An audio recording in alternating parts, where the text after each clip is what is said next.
Okay, great. Welcome everybody to the MVD Board of Commissioners meeting. Today is November 21st, 2022. Public participation is offered by webinar. You can join the webinar by going to the mvdwater.org website and downloading the agenda for today's meeting. There is a Zoom link on that agenda. It's a long link. I'm not going to read it. Or you can call 646-876-9923, enter webinar ID 876-2904-2391. As a courtesy, Merrimack TV is also recording this meeting. It will be posted at a later date on their website and typically runs on cable channel 20 as well. So with that being said, I'd like to rise for the Pledge of Allegiance. Pledge allegiance to the flag of the United States of America, to the republic for which it stands, one nation, under God, indivisible, with liberty and justice for all. Great, I'll call the meeting to order at 5:02. Looks like we a quorum here in the room. Ken, John, and myself. Wolf is excused, and Paul excused from the meeting. So the three of us here in the room is what you got. And the first thing on the agenda is the human resources review. And Michelle must be absent, so you're sitting in her. I am. In her stead. Great. So the financials for this month were 33% for the year. With the latest revenue in terms of our unbilled estimate, the last billing we just did, we billed everybody through September 30th, which was October's billing. The next billing for November 10th will be a normal cycle in terms of going back to the quarterly. We're not billing the whole town, and that's when the new rate increase of the 11% will kick in for the next billing of November. And we're still on a 3 route cycle, right? So nothing's different. So the fact that we billed the whole town as of September 30th, the next people will get 1 month's worth of that quarter. The next bill for December will get 2 months worth of that quarter, and then come January, everyone's back to normal until the next rate change. Yep. Our revenue right now is about 45% of budget. Most of that is reflected in terms of the rate change, along with the fact that we've had again, with our unbilled, I'm not sure if you're familiar with what we do with the unbilled, but it's estimating the next months that are past months. So we bill 3 months in arrear. So we have to kind of accrue for those billings. And we usually go ultra conservative. So even with the revenue numbers that we have, they are ultra conservative. So when November hits and December hits for those months previous, you'll see it shouldn't, if anything, it will probably be even higher revenue in terms of what's reflected, since we do accrue ultra conservative. Mostly to that from the reports that we from our billing system, in matching up with billing the whole town, then a rate change and so forth. It gets a little confusing with the reports they can provide us. So it's always better to be ultra conservative in what we do for the accrual. The expenses are right in line for where we are for this time of the year. In terms of the expense summary, we gave you highlights of some of the top things that we saw that are either below or over budget for where we are in the year. Does anyone have questions on what's listed there?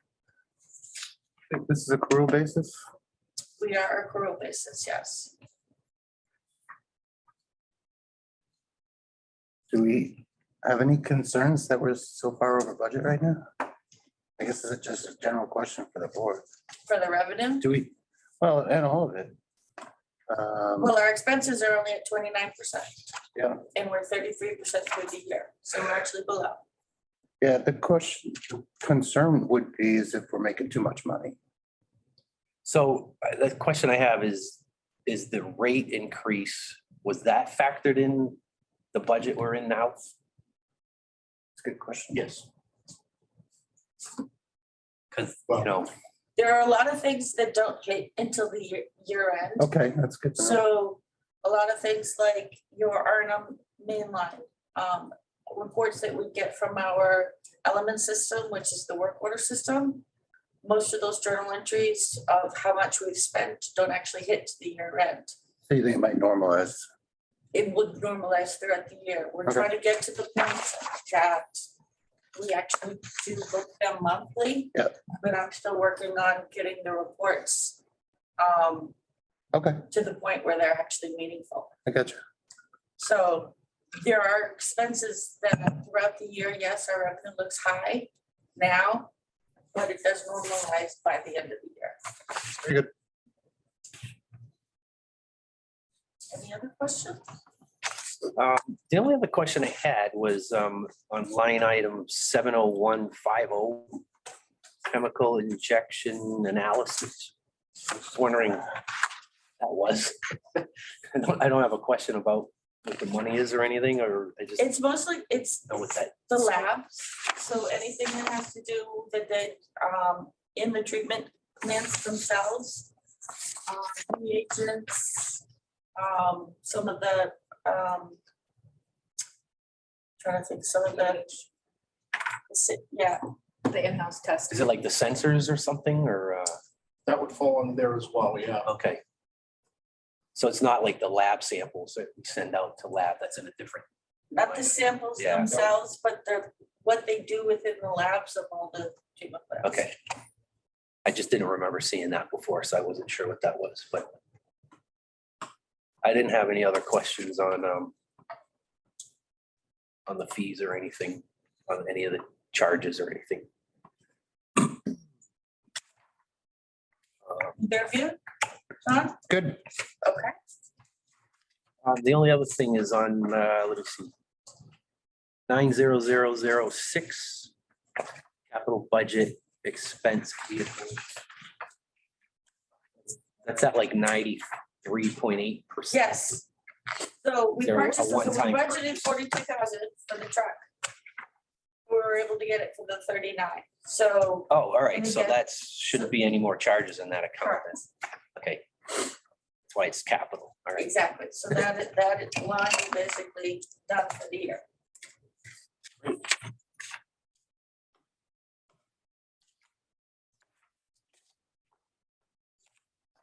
Anybody else have any other questions? I don't have anything either, so. Oh, I'm good. Alright, well, you all have a great. Thanks, Kristen. Yeah, Happy thanks. Thanksgiving. Good one. Thanks for coming. All right, good. So now we're moving into the regular session. We're going to hear from our consultants. I don't see anybody on the line yet, a little bit ahead of time. Maybe in the meantime, we can go down to the minutes if we have enough of the right people here to approve them. I know there was some, push them off, one of them, because There's three of us for one of them, right? Yeah, I was here for September. September 19th is one of them. Yeah, so the only one not present on that was Paul. Yeah, members of the board absent, Paul, Paul was out, but Wolf was not here. on September 19th. So the three of us were here, so if you guys want to approve the September 19th, Cool with that. entertain a motion for that. I'll move that we approve the minutes of September 19th. Seconded. Great. Motion by John, second by Ken. Anybody have any corrections or anything on those? I don't have anything, so. All right, all those in favor of approving the September 19th regular meeting minutes, say aye. Aye. Aye. That carries 3-0-0. No abstentions, no oppositions. And then let's see about the October 1, we probably can't do, right? October. Let's see. We're on the October minutes. Was, It's not here, so by default, you can't do that one. Yeah, I guess you. it was Renee and Paul. Okay. All right, so then we'll put those off, table those for the next meeting. All right. So we're good with the minutes.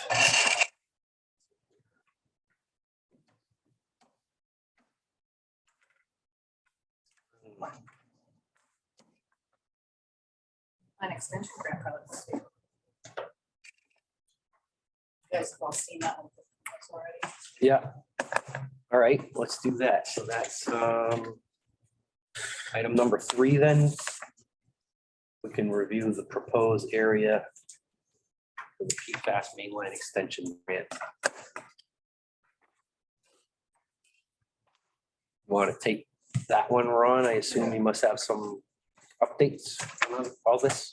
So we don't have anything official as far as documentation from BES, but we were approved for one extension, basically. So we do need to choose the location.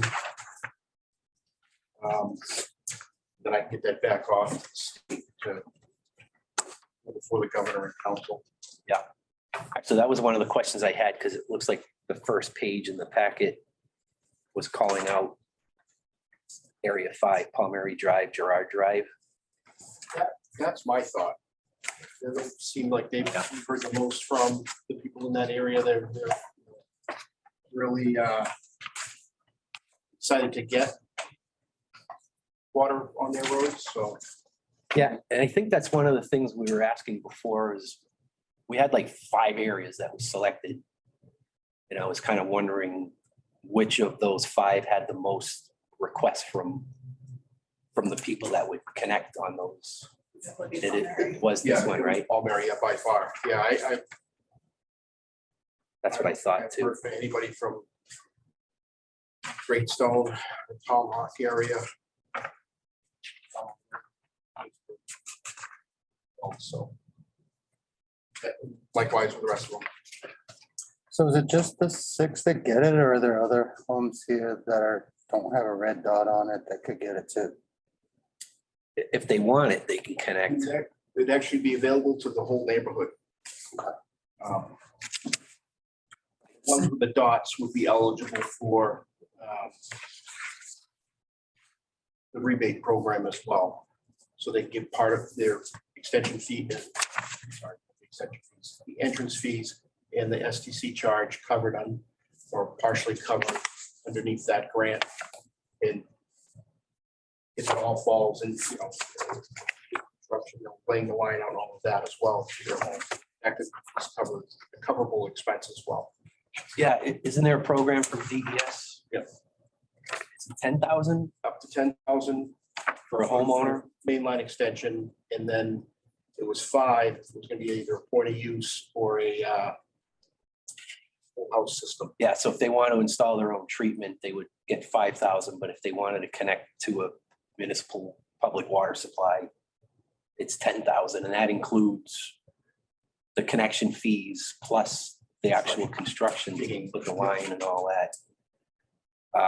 I think unfortunately, though, the ones that don't have the red dots are not eligible for that grant, and I don't know if it's because they tested the water and they're below the MCLs with PFAS, or maybe they haven't tested their water.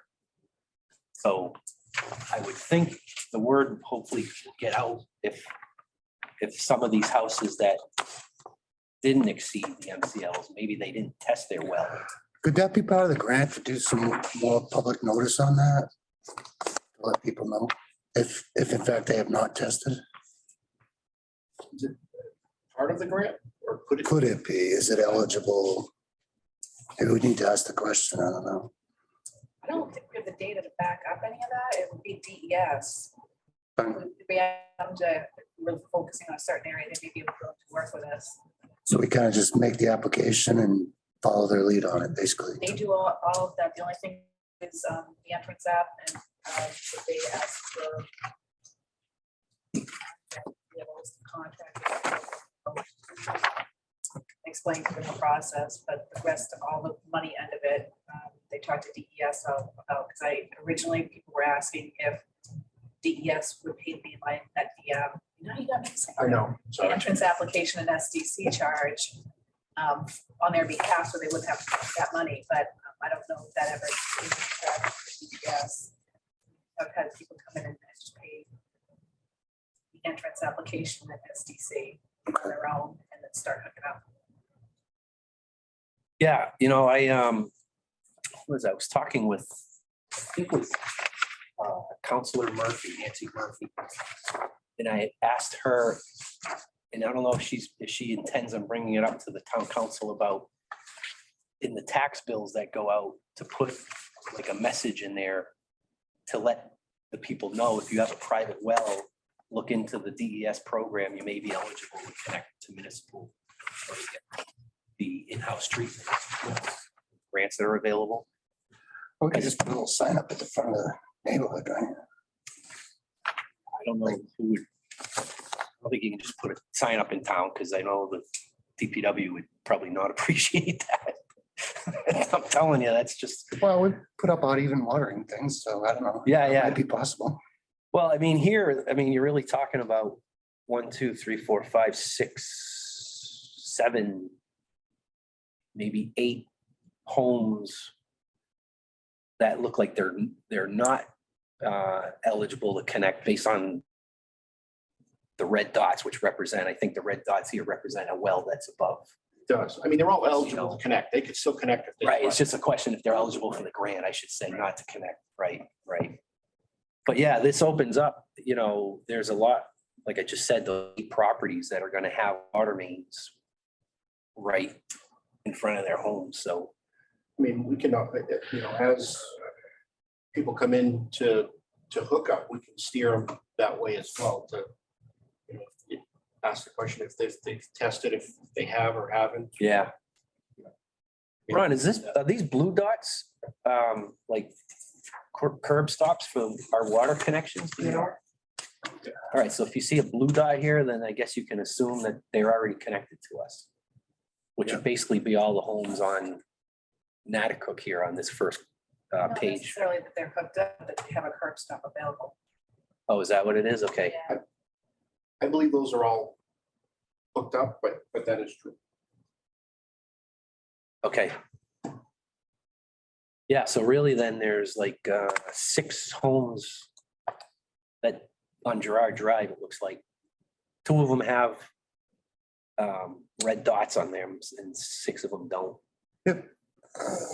I think we can kind of reach out and see if they are interested in connecting, and if they haven't tested their well, they might want to test it, because if they're above the limit, they can get it, $10,000 grant. Yep. But I don't know that we're gonna reach out to all of them ourselves. No, I was gonna give a call that I just lost their name. One of the residents in that neighborhood have called me a few times asking, I was gonna reach out if this is the area that we do choose. And let her know that Yeah. Well, this is the road. I think it's important if people are asking, they've asked us about this in the past time and again, which is what I understand. And there's other areas that may be eligible, but they're just not asking us for the water. That it seems like people who want the water should get the water, and people who aren't asking for it maybe need to speak up and let us know that they're interested too. But I see in this, and I don't know how accurate it is, but the estimated cost is like $544,000.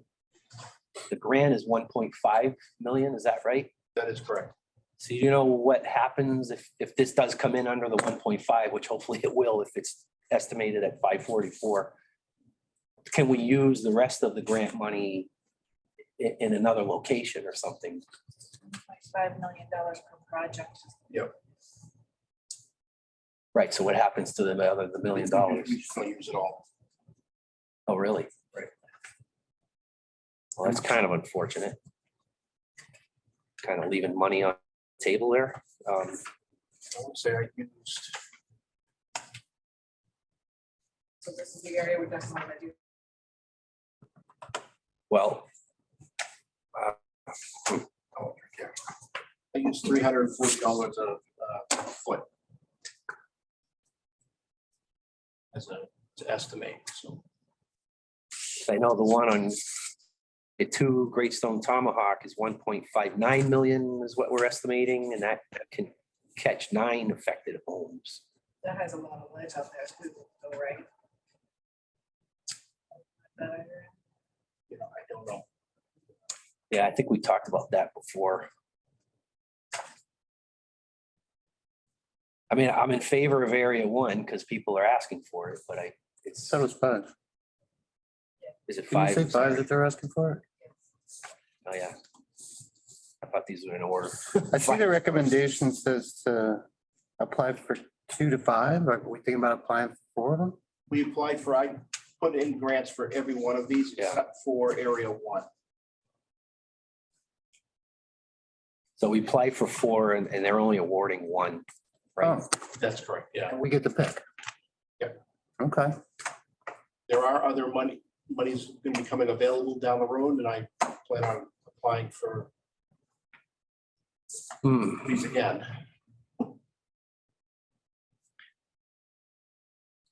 So how does it get funded if it's more than the 1.5 max?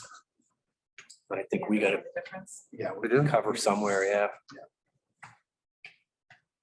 Really, so you're definitely sure that, like, I'm looking at area 4 and that's 748,000, so theoretically, with 1.5 million, we could cover area 4 and 2, but You can only do one area. DES really limiting, they are. wonder what's the idea of that? It If was we only need that amount of money, you can go to somebody else's project. Yeah, Taking care, helped out as possible. well, you can get people taken care of, but this other area here too. Yeah. I don't know, I'm a little, I don't like leaving grant money on the table at all. Could be more.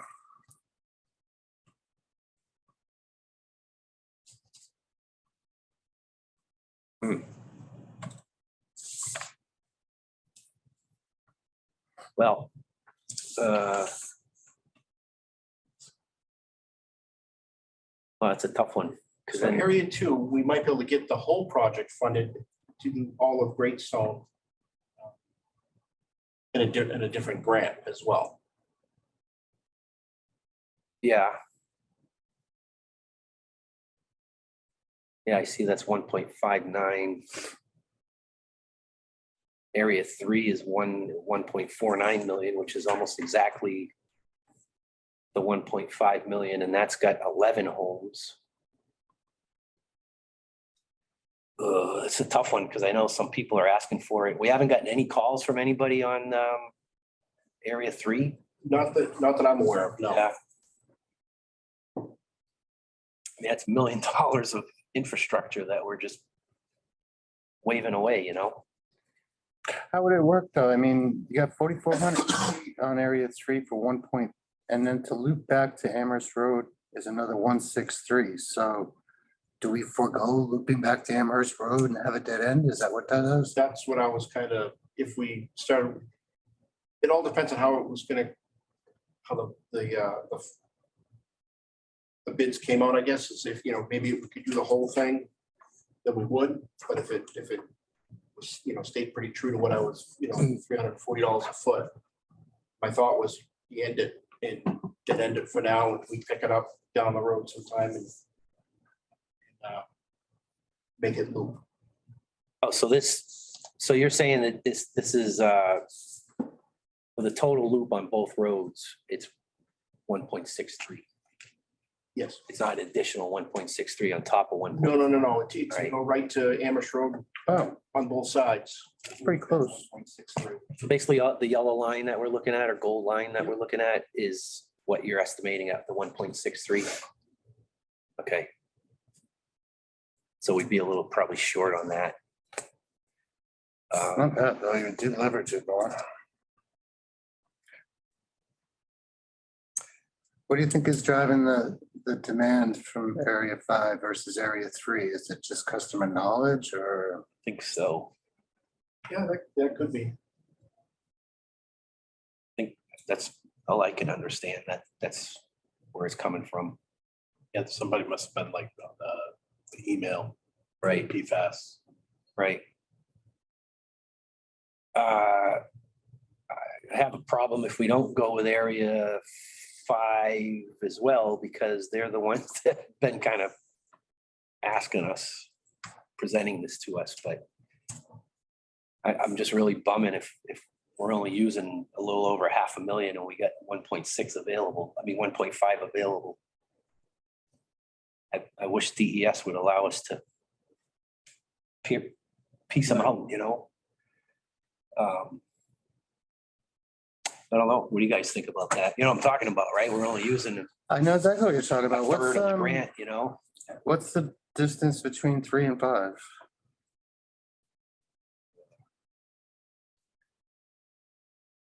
I don't even know where we are. Looks like it's not real close. Yeah, I mean, that doesn't matter. It's just, what do you, I don't know, can we, we're not installing can we mains. say we're calling it one project and it's just Oh, yeah. broken up? I don't know. I know, right?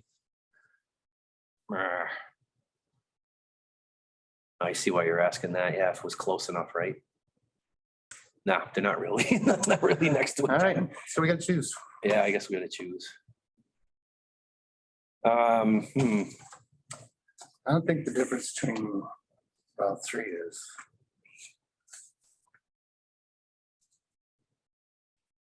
I guess personally, I was always under the impression it's, if people are asking for this, they're the ones who should probably get the priority. Of course, no one's asked them, no one's asked the people who aren't aware of it if they are interested either. So they probably just don't know about it, which is most of the case with everything in town. Fast in the water system. People just aren't aware of things, you know, but I don't know, is it Erin Holmes? No, who's the one that's doing up in DS? Did she give you any indication about if when more funds are gonna be available or something? Like, I thought every year the DES was getting like, is it like $10 million or something? That's, yeah, it was, That's to be parsed out all across the state though, so. I think it's next year, I guess. Yeah. I can certainly find out. So Erin Holmes. No, she's the. No, There's 6 different I know. grants right now, so I'm not sure. anyway, Do you know if this is reimbursable? In other words, like say we went, if we did 2 projects, Any federal money? oh, it has to be that. yeah, so if it, Federal money doesn't look at arrears, you can't Yep. go back and ask for it. It's gotta be approved and then you do the project. all right. Well, the other thing is that 544 these days can turn into $1 million the way everything else goes in this world. Yep. I wouldn't want to try and pick a project that's 1.49 and end up coming out at over 2 million, because then there's $500,000 that's we have to put up out of our funds, you know? And I can't think of a project that ever came in under budget that I know of. So I guess I'm good with this area 5. I just don't feel good about not using all the available grant money on it, but it's not like there's anybody else here begging us to put water in mean, honestly, I think I How soon, can't say that I've heard from everybody out there, but I've heard quite a few people out there. Just about everybody in that neighborhood. how soon do we have to pick? Have to give the grant? So what? How soon do we have to notify them which area? It's the sooner the better because it's still gotta go in front of governor and council and that may take a couple weeks. and Oh, then- So. Meanwhile, I hope they don't run out of the current allocation of money, that pot of money they have now before it's renewed. I guess I was trying to get at, Can we, maybe, like, We've already been approved. It's just gonna go in front of governor and council. That's the first step is already done.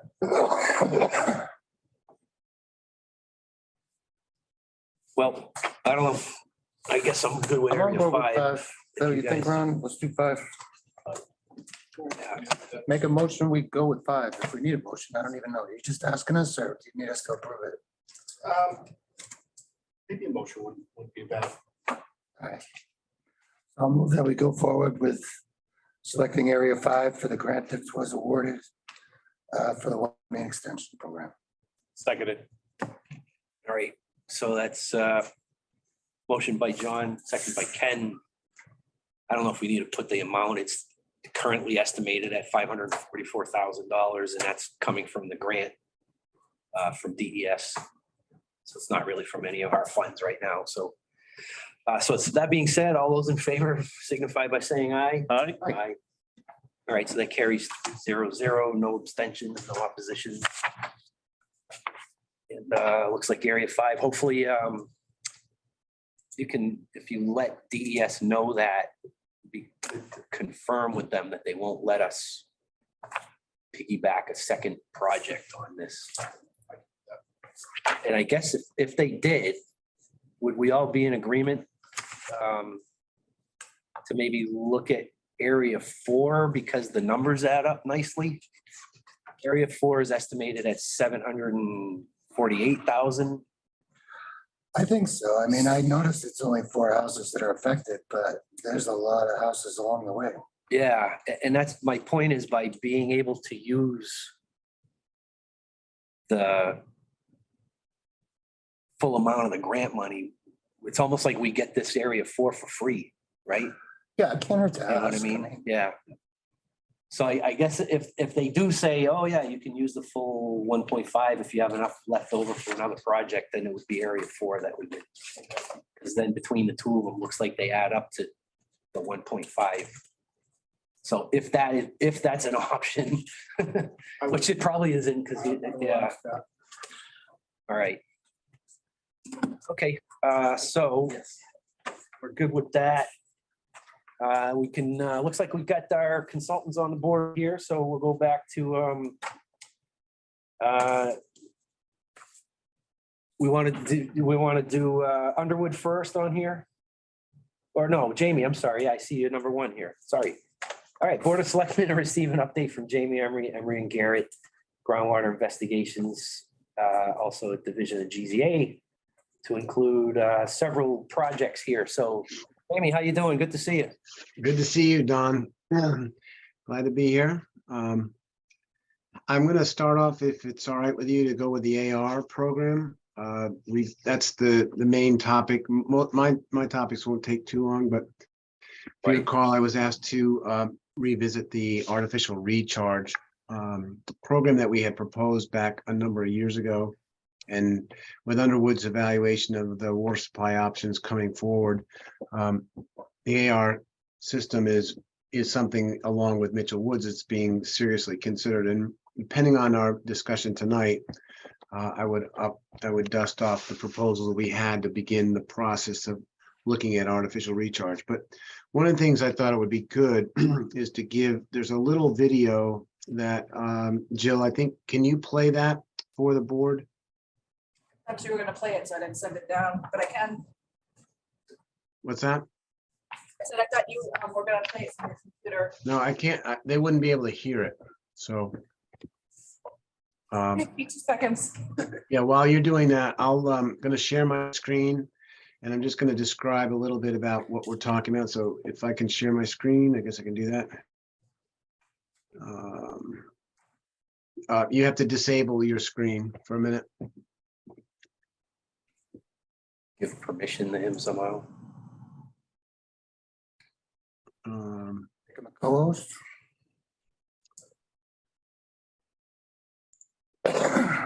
See if you can. We all set, Andy. What's that? Okay. We all set. All right, here we go. Can you see my screen now? Yeah. Can you see the map? Yeah. Okay. So if you recall, wells 4 and 5, and I'll blow this up just a bit. Wells 4 and 5 are located here, and the Merrimack River rides along the edge here. And so the concept is to take water from the Merrimack River during periods of, in this case, Merrimack River is not in any way threatened. We could take water from the Merrimack River and artificially recharge wells 4 and 5. Recall, the aquifer is capable of producing more water than there is for recharge. So right now you're able to pump about 625,000 gallons a day, or about 420 gallons a minute. But you are actually permitted for for 800 gallons a minute. So if we were able to provide sufficient recharge to these two wells, we could actually see a potential net gain of 600,000 gallons a day. Now, why is that important? Well, one, it would reduce, it would also help to dilute the sodium and chloride levels that have been increasing over the period of the last 20 years associated with the salting of all of these roads and subdivisions, something that we're working very hard at trying to reduce, but still that would help to dilute the sodium and chloride levels that are there. The second thing is that we would prolong with low concentrations, very low concentrations of PFAS in the river, and in many zero, we would be able to provide good quality water to these wells that would cause or reduce the overall the maintenance of the carbon. In other words, we're going to try to enhance the treatment by lengthening the time the carbon could be used to take out PFAS at these two well sites. So we get more water out of it. We get better O&M on the treatment plant, and we dilute the sodium and chloride. So we looked at a few years ago, we looked at the various options to run a pipeline out, and we looked at the Babusick River, a brook, we looked at the Hegan River, we looked at the Merrimack, and clearly the easiest pathway, or the shortest pathway, is to come from the Merrimack River here across the railroad tracks right onto your property. Now, your property is in this location, this black emboldened property boundary, and this is the Longa piece over here. And we had previously spoken to the Longa part, the owners of Longa, and they said they would be very willing to work with Merrimack Village District to provide a pathway to the wells. So in the past, we started looking at a little bit more. We wanted to say, okay, well, how are we going to capture? Now, these are the pumping contours of wells 4 and 5, or this actually well 5 when it was pumping. 4 was not pumping at that time, but you can see everything, these flow lines, this is the groundwater flow line that migrates to well 5. And so we have to put in recharge basins that would be in the area where the flow of the surface water that would be brought in would migrate towards the wells. So that's the groundwater flow contours. We went further before and did a little bit more work and did some test pits to see if indeed this potentially would work, but we didn't do anything further. We put in some monitoring wells, what we call AR1, AR2, AR3. And then we, again, this is the Longa parcel. This is the little roadway that crosses the railroad. And this would be the pipeline that would come up along this area. Now, we put in, just for, preliminary consideration, what would some artificial recharge basins look like? And these are these rectangular basins that you see. They're about, we think they'd be more like 100 by 35 feet in length. And we could pipe, as we come across here, we could pump water into that basin, and that basin at the same time. So that's one consideration that we have in front of us right now. Now, I put together a budget a number of years ago that the total cost would be in around the $3.5 million to $4 million to do this. The biggest issue is getting underneath, or one of the bigger issues is getting underneath the railroad. But the cost to pick up about 600,000 gallons a day is not, it fell into the category that Underwood in their cost analysis identified this in the Mitchell Woods as the next best options for Merrimack to consider. So with that said, one of the things that's been kind of thrown around is artificial recharge, something that we can depend upon. So what I've done, I'm going to slide this over. Can you see this New Hampshire Business Review? That's in their packet, Jamie. Yeah. Okay. I just threw this out here because can you see it on my screen though? Yep. Okay. So this is a project we did for the University of New Hampshire and the town of Durham, which was written up in the New Hampshire Business Review as one of the best projects in New Hampshire for water sustainability.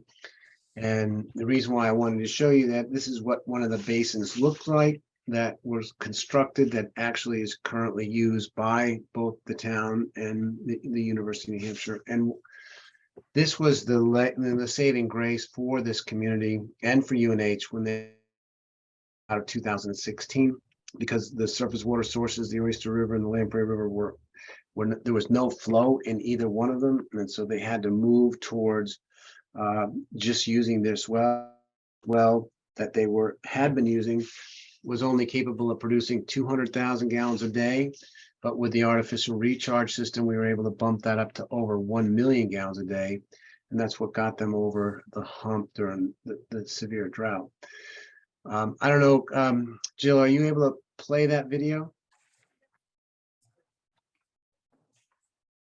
Jill? Yep, I got a thumb drive or flash drive. What's that? She's working on it. Oh, okay. And then the only other thing I wanted to share on this piece, and see if I don't know if you can see that map again. One of the things I had showed before, this is the sodium and chloride levels. Can you see that graph? Yeah. This is the graph that we had for 4 and 5, and then the wells were taken offline. So this is not a particularly, up in this area is the data has actually, I haven't updated it, but it's up in this range. But you can see over the course since 1992 that the sodium and chloride, this is the chloride level, this is the sodium level. And so in the maximum chloride levels at 250, considered to be the secondary maximum contaminant level set forth by EPA and the state. So we've reached and exceeded that at times over there. As you know, we're working to try to reduce that, but the sodium chloride is an issue. That's why this, in my view, this artificial recharge system is definitely going to be helpful in that regard as well. So, so I don't know. I'm going to let you put that on. You want me to stop sharing for a second? Yeah. Okay, hang on.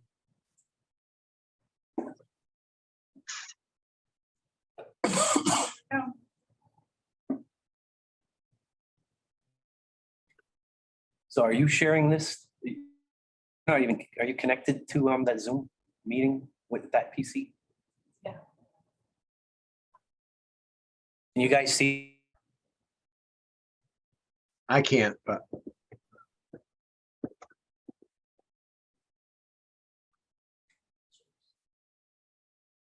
Yeah, you should be able to just go to that. Yeah.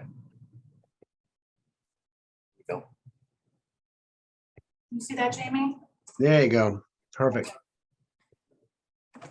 Go ahead and click on that. Yep.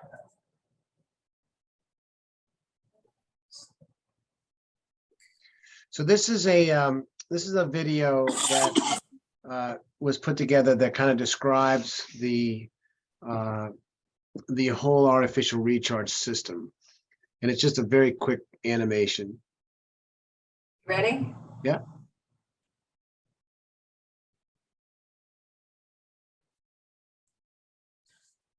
I have to double click it. You probably have to put it into presentation mode so that's not, you've got to go down and put it into presentation. There's a, The PowerPoint. No, not see all slides, just see the one slide. oh, You got to get rid of, what I'm seeing is I'm seeing the backup, so you got to go just to presentation. okay, where is that? That should be down.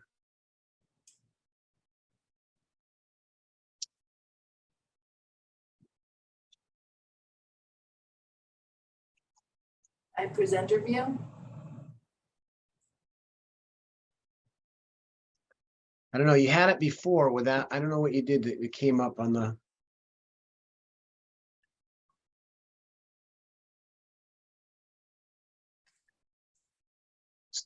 Why don't you go back? Yeah, swap presenter view and slideshow. I don't know. There you go. There you go.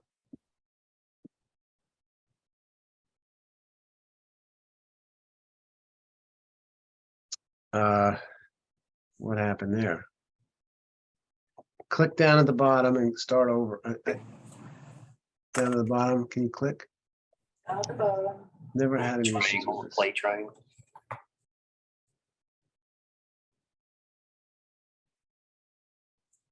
Yeah, right there. Can you click on that? I am, it's not cooperating today. That's weird. Let me see if I can find mine.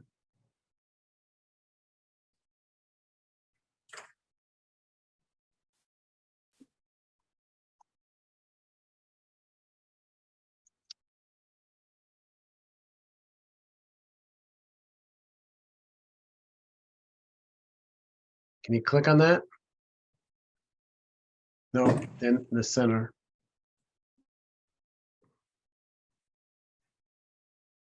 There you go. Now click on it. There you go. It's not going. Um, Oh gosh, I don't know why. Okay. For whatever reason, that's not working. That's too bad. Anyways, that video was put together for the purpose of kind of showing. Can you do that? There you go. Try that. There we go. There you go. Can you hear the sound? Yeah. Yeah. Okay. Because you're gonna need to kind of hear it, listen to it.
There we go.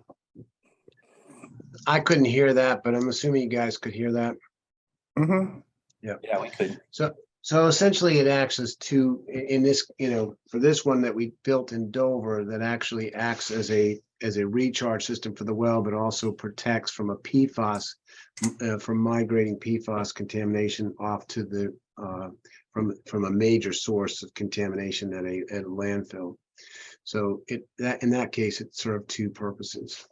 But the one thing that I do like about this particular option is that, you're going to be able to use your existing infrastructure. So we're not having it, we're going to use the same property that you own. We're going to use the same pump station, same building. We're just going to extend the length of time that you can use your treatment for that particular, those two wells.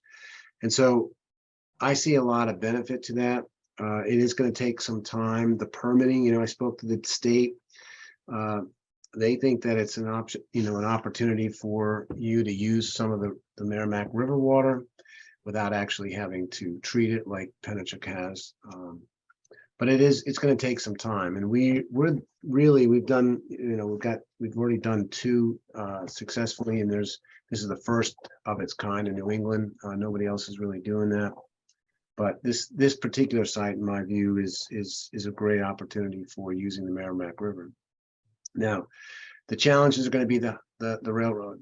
And for us to start the process of determining whether or not it's going to be technically viable, we've got to start doing some pilot testing to determine if the river water is actually going to be able to be treated by the aquifer deposits. The aquifer deposits have to take out the total organic carbon. It's got to take out the bacteria. It's going to take out the pieces of the equation that potentially could contaminate the groundwater. So that's a pilot test that's necessary, and that would have to be done. How we would do it would be twofold. Either we do it through a column test that we might set up at the wastewater treatment facility, or we would do put a temporary pipeline and actually pump water from the Merrimack create the basins and see how quickly the basins accept the water, and then monitor the treatment around those basins. So it's a complicated event, but it's something that I think is, you do it in steps. We find out if it's 100% viable based on some pilot testing and some modeling, and then once you get a permit to construct it, and the big expenses would be there. So you'd spend about $400,000 or $500,000 you could do it in two parts with the pilot test and then the modeling, but you would end up spending about $400,000 or $500,000 in the groundwater piece to get to the point of determining whether the construction piece is needed or viable or reasonable. So Jamie, what is included in that $400,000 to $500,000 budget number you're putting out? So we would end up, there's a couple of things we have to make a determination. That is, will the aquifer deposits take out the contaminants that might be in the Merrimack River? So there's going to be a lot of sampling that has to go in the Merrimack River. Then we've got to set up a column. Basically, we're going to do either one of two things. We're going to set up a column where we run water through that column, test it before it gets to the column, and the column will be made up of aquifer materials. So we'll actually take the materials out of the aquifer that we're going to be using, we're going to be draining the water through, and then test it on the backside over a period of an extended period of time, several weeks, and how that column performs in taking out the total organic carbon and other chemical parameters will determine whether or not that aquifer material is appropriate for the Merrimack River water. The other possibility is that we would go through, and that's one element that would be a little less expensive than trying to get a temporary pipe over and bringing water in from the Merrimack. If we bring water over the Merrimack, then we pump it into those basins that I showed you. Let me just see if I can find that again, and then we would measure the rate of infiltration and the treatment around. We'd have to put in some monitoring wells around the basins and determine if it's taken it's treating the water in a manner that's necessary. So that's that's one part of it. And the next part is to model that info, that's coming in, the mound that's being formed, and is that going to generate enough water to get to the number that we want, which would be 600,000 gallons a day of additional capacity. Because I wanted to remember, I'm looking at a note here. I had the natural recharge to that well field cannot sustain long-term pumping rates greater than 420 gallons a minute, which is 604,800 gallons a day. But the wells are capable of actually pumping a combined withdrawal of 875 gallons a minute, which is 1.25 million. So that's the goal we would be after, which would be a total increase of about 650,000 gallons a day. Can you take So- me through that again, Jake? Because I'm just not following this. You said we're doing 650 now, right? You're doing about 600,000 gallons a day, And we're allowed to do 800. 875. So how can we do another 600? No. Okay, yeah, we're getting numbers wrong. So it's 420 gallons a minute is what you can do now, which is equivalent to 600,000 gallons a day. And you're capable of producing 875 gallons a minute, which is equivalent to 1.25. So Okay. 1.25 million minus 600,000 is about 650,000 gallons a day. All right. So how much can our treatment system handle? It can handle all that? Yeah, so the treatment system was designed to be able to handle, and Peter can probably chime in on this, but I believe the treatment system is capable of handling the full 1.25 million gallons a day. Is that correct, Peter? Yeah, I think I'd have to go back and double check, but I think the carbon volume that we have in there is based on more the 625 compared to the 870. So I think the treatment vessel could handle it. We just have to get more carbon in there. Okay. Can I just go one more to finish this off? Like, if you do the pilot test in a basin at the location, wouldn't that just be putting the water into our aquifer? And what happens if it's not a good quality? In that So good. That's a really good question. I mean, the amount of water that we'd be putting, we're not going to contend. We're going to test the water first before we put it in. Yeah. And the only thing that would happen is if it didn't handle it, it would just provide a short-term impact. It wouldn't cause you to have to take the well offline or anything like that. Because when you look at, I want to show you one thing that's probably important to see here.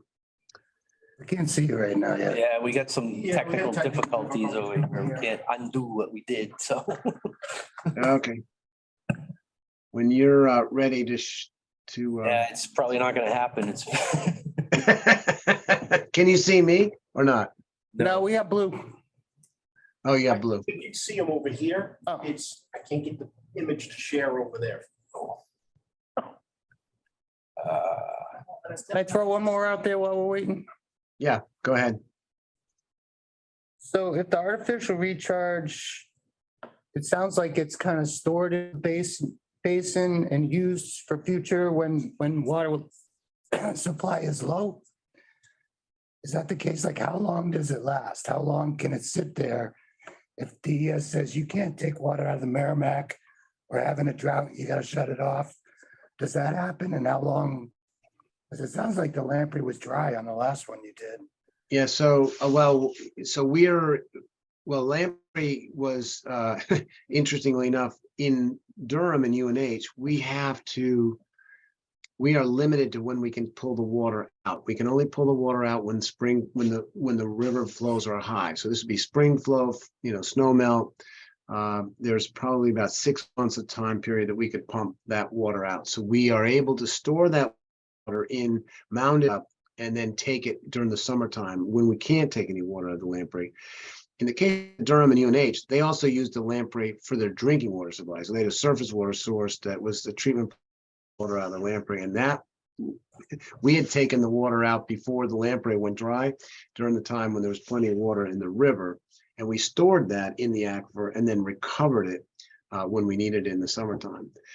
And so it's kind of otherwise that water goes off into the ocean and nobody gets to use it. I mean, so that's one of the advantages, kind of an issue associated with climate change, is that, we're getting these big storm events, and we were able to skim the water off during the peak flows of the Lamprey River during the time when no one cared about it and actually wanted to get rid of some of the water.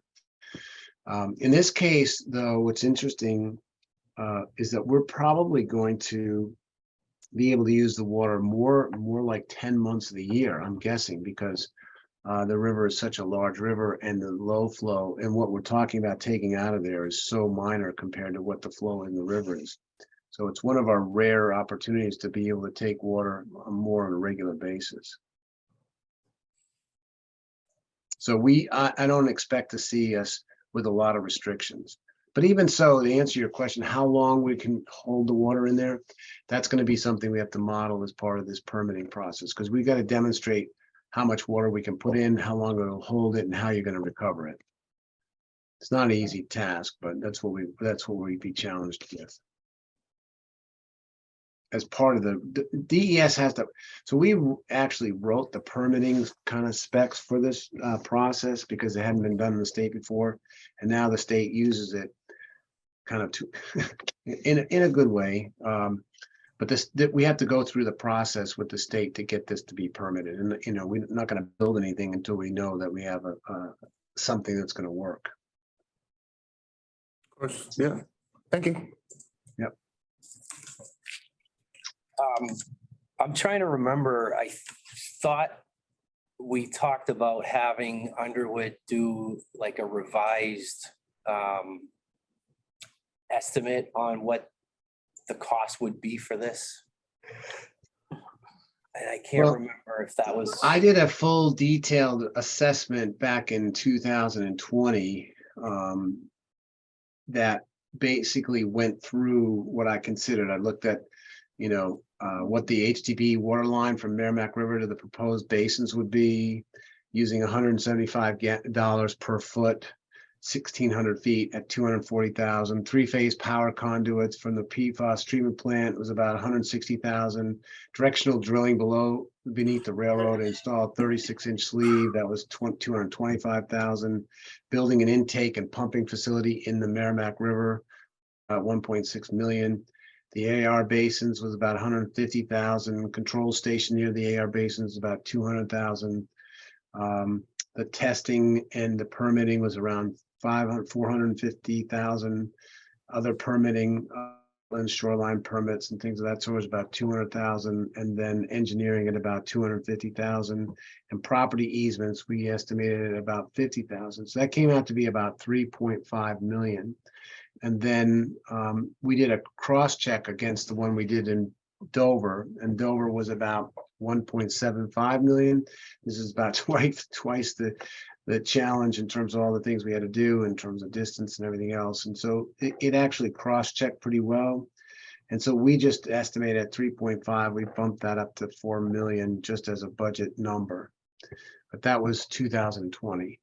And no one's gone into, to my knowledge, has gone back in there to start doing a full-scale assessment of what that option is. But Peter might be able to tell you what number they used when they did their, analysis on cost benefit for their alternative sources. Do you know? Yeah, Peter? I'm not sure on that one. Keith was working on that project, so. Okay, but Yeah. you guys took all your options, Mitchell Woods, Yeah, pipeline, interconnection, and all that stuff, and this is where it came out on the top, I think. it came out at the top cost per gallon per day, actually. Oh, I don't It's- know. I thought it came Yeah. out as one of the options that you were most interested in. Interest maybe, but it's not as cost effective. It's not the most cost effective. Yeah, Because I don't have that table because should have had Keith send it to me because I thought it was, right, when I talked to him this morning, he said that the next two options you had was in the next 3 to 5 years was Mitchell Woods and this option. So I'm not sure. I think I've been asking for this for a few months now. I think Underwood still owes us an update on that source alternatives cost Okay. evaluation. And Okay. that was on the action items we presented today with 5 other things that I don't think are on today's agenda either. So we still need to catch up because we're not going anywhere real quick on our end. Yep. And I thought there was an ESR proposed and authorized to refine the cost items, those individual costs that you came up with, Jamie. I thought there was a scope of work that was to try and itemize that, because it is 2 years old. Right. And, we were using a number of $5 million for this. Okay. So I don't See, know. how that must have real been is. bumped up. Yeah, it must have been bumped up. But I don't have that, and I don't have it in my scope to do. Right. I think if I remember correctly, I thought Underwood was going to work with you to try to estimate some of those numbers as well, like ask you what the engineering and the, permitting fees are going to be. Okay. And then look at the rest of the costs too, to get more of a refined number on those. I can certainly ask Keith in the morning and find out, because I don't know. That's not something that's been discussed with me. Right. Jamie, is the additional 600, is that a level amount throughout the year, or would that be a seasonal thing that fluctuates? It would be up to you to want to take advantage of. In other words, you can pump as much water as you wish. Let's say you were managing your running 9, and you're running your other wells and you don't need it. Well, we wouldn't need to pump the water into the system, but this would be something that you could choose to say, all right, if my O&M costs are, lower here than my other options, then you would choose to run this more, in a longer time period. And right now for UNH, they use it all summer, they take the water out all summer long when they need the water the most. And this would probably be something you do to meet your peak demands. You'd pump water during the spring when the high flow, fill the aquifer up, and then take it out all summer and bump it up to 1.25 million gallons a day. Well, the other thing too is, I don't know if Peter's still on the line, but I thought the carbon vessels at Wells 4 and 5 were designed for 870. They are. Yeah, they If we are. gotta If we got to start putting more carbon vessels in there. No, I think the carbon itself, because they only recommend putting in a certain volume of carbon in the all right. vessels based on your flow. So we could put more carbon in the same vessels you have. Okay, all right, And good. I would have to verify that, but I believe is the case. Okay, Yeah. So the point of this would be to reduce the concentration of PFAS compounds found in the waters, pumped from MVD 4 and 5. And that reduction in PFAS then would increase the length of the time carbon filters would last. yeah, so I like that part of it because that extends our, maintenance costs, or Right. reduces our maintenance Yeah. costs, basically, our annual maintenance costs. I Exactly. like that. And that's something that we would see, forever. It's not a one-time thing, the maintenance cost. So that's important. Right. All right, so that's good. And I think if you're looking at additional sources of supply, anything we do is outside of this, you're gonna have to buy the land. You're going to have to build a new pump station. You're gonna have to run pipeline to it. There's a lot of, you might have to put in another treatment plant. There's a lot of other items out there that you would have to consider. And one of the reasons why this is pretty, it's getting a lot more interest is that you get to use what you've just spent your money on. You've got an asset there. We're just trying to enhance the use of that asset to increase your capacity. Now, there is some risk here. I mean, we could start this process and get down through this and find out, no, it's not going to work. But we had done enough work in the past to really feel very comfortable that it was worthy of the next step.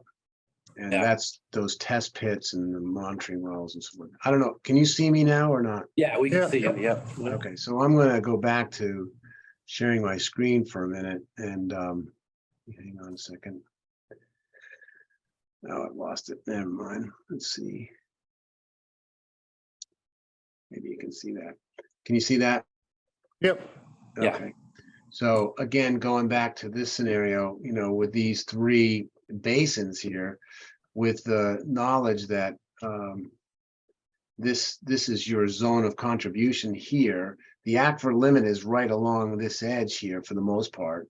And so we're going to be capturing, these wells are going to capture the water we pump in there. That's the beauty. And there's 35. One thing I should say, Don, is this is a ridge here. I don't know if you remember, but there's a bit of a ridge here, and there's about 35 feet of material above the water table. So we've got an actual good injection point.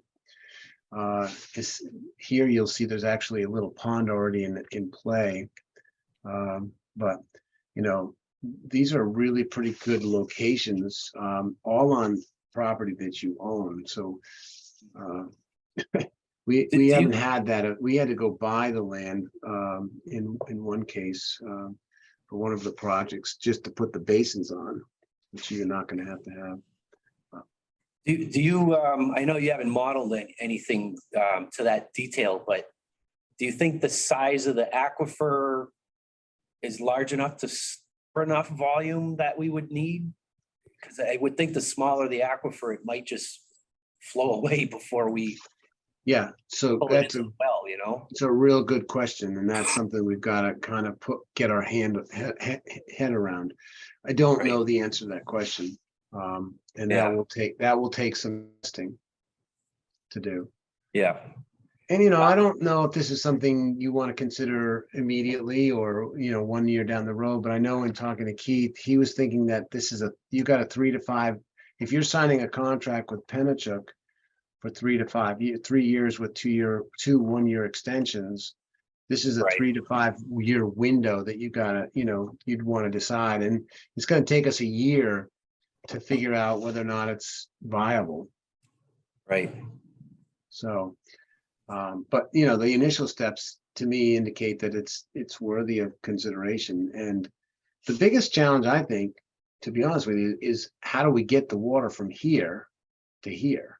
It's only 1,300 feet, which is pretty amazing. I mean, that's a pretty short run. We did, as you saw before, we looked at a bunch of other options here. We had the pipeline coming in from the river up here and running down along that area. Let me just see, you can see the pipeline routes. The Merrimack 1 was only 1,308 or 1,400 feet. Merrimack 2, which is this one down here, is about 3,000 feet. The Hegan River was, 4,300 feet. And Babusick, which I don't think is even an option, 2,125. I think it's just too small Right. we'd have too many limitations in our withdrawals. So I know Penachuk uses the Merrimack River, and there's a bunch of other users that use the Merrimack as a surface water supply. right. They're not limited. They obviously have to draw in the summer during, irrigation season and everything.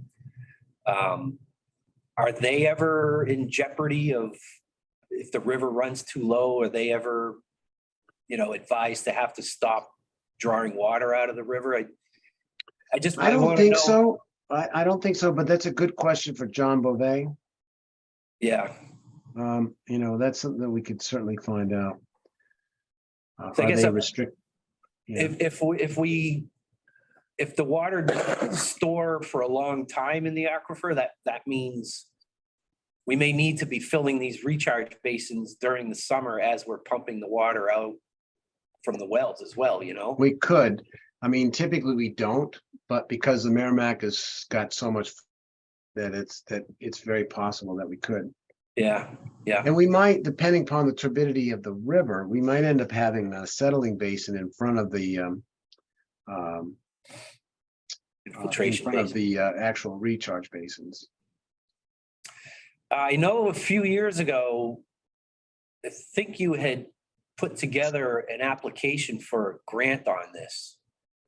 And I know at the time, I thought it was a little premature because we hadn't really looked at all of our source options, Right. which we basically have now. And I think that needs to be refined a little bit, but we're almost to the end of that. So Are you aware of any possible grant funding that might be available to us to look into on this, like last time you would? Well, there's the strategic planning grant that's due on December 9th. Provide $50,000 to a municipality for water supply, projects. One of the options is water supply availability. Now, we could, 50,000 won't get us too far, but we could Right. probably think about what we could do for 50,000. We start getting to some pretty big steps here. One thing that we could do with the 50,000, I guess, is we could take water, and I'd have to talk to Ron about this, but we could take, if you guys could get, if there was enough, let's say we built one, or not, we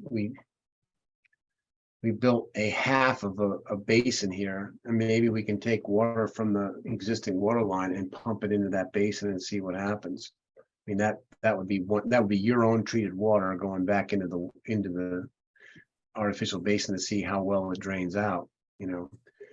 That's something that might be able to be done. There is some other planning work that could possibly be done, but you could apply for 50,000 under the strategic planning grant, but recognize that the state's only going to, if you're doing other strategic planning grants, which I think Underwood is submitting maybe some for, you're only going to get one. The state's only going to give you one grant. I've never even heard of that before, so I don't even know. Strategic Well, maybe plan. not. I do a lot of strategic planning grants. I've probably got 4 of them going right now and it's free money from the state. I mean, it really is a committed, there's no strings attached if you get it. Were we looking at the drinking water, groundwater trust last time? No, we were looking at, I think we applied for a source water protection grant Oh, maybe that was it. that you didn't get. Yeah, and there was matching funds in that. Yeah, it was pretty substantial, right? I thought it was like hundreds of thousands. No, I think what we put in was around 50 or 60, but I'll have to go back and look, Don. I can't remember. It was I'm probably trying- 5 years ago. I want to say it was $500,000 or $700,000 for the whole modeling, which I couldn't understand how we got to that number. And then half of it was like matching, and so I think the grant was probably around 3 or 350. I'll have to go. Maybe it was the groundwater trust fund. I can't remember. Yeah, it was quite a while. It was 4 years ago, I think, Yeah. plus.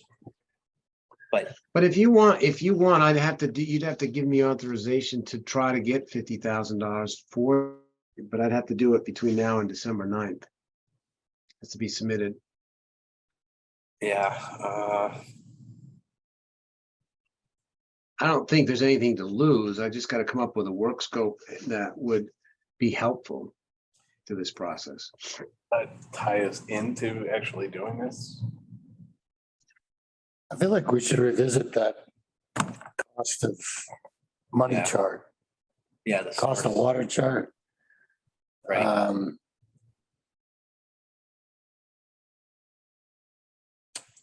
I will talk to Keith about updating that. Yes, yeah. Even if we just took a look at the old one, I mean, what was it, 2 years old? Yeah. Well, maybe not more than a year, because I think we were looking at this last summer of 21 or something, if I'm not mistaken. But yeah, I just want to make sure, because I think everyone's been saying, yeah, let's do Mitchell Woods and artificial recharge, but the board has never actually said, let's do this. It's because we still have outstanding things that remain unanswered. So you're kind of asking us to make decisions without having all the facts in front of us. And not just an artificial recharge, but all the other sources I'm talking about. Yeah. There were other sources. And I was under the impression that had already been done, and that's why these 2 Mitchell Woods and this was on the top of the table for consideration. And is why I wanted to put this together. Right. But we're no rush to do it. It's just that if it takes some time, and if you've got a 3 to 5 year window, you're gonna have to start pretty soon. Yeah, I agree. And we've been kind of kicking around this source thing for a year and a half without making any headway on it. So Yeah. it's time we got to get serious Well, about I mean, on the that. other hand, we looked at it, we said Penachuk's the cheapest, and now we have a contract with Penachuk. And if that's the permanent solution, then we don't need to do any more sources in town. So Well, I thought. I don't know. With well 9, that's true. Yeah. So, yeah, so we don't really know where we are with well 9 either, unless you have more insight on that.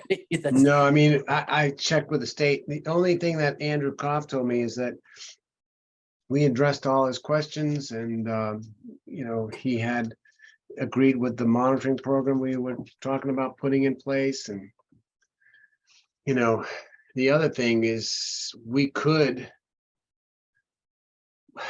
it wouldn't be inappropriate while we're thinking about this out loud, is to put in a strategic planning grant for the monitoring program in the wetlands and see if they would, if the state would pay for that.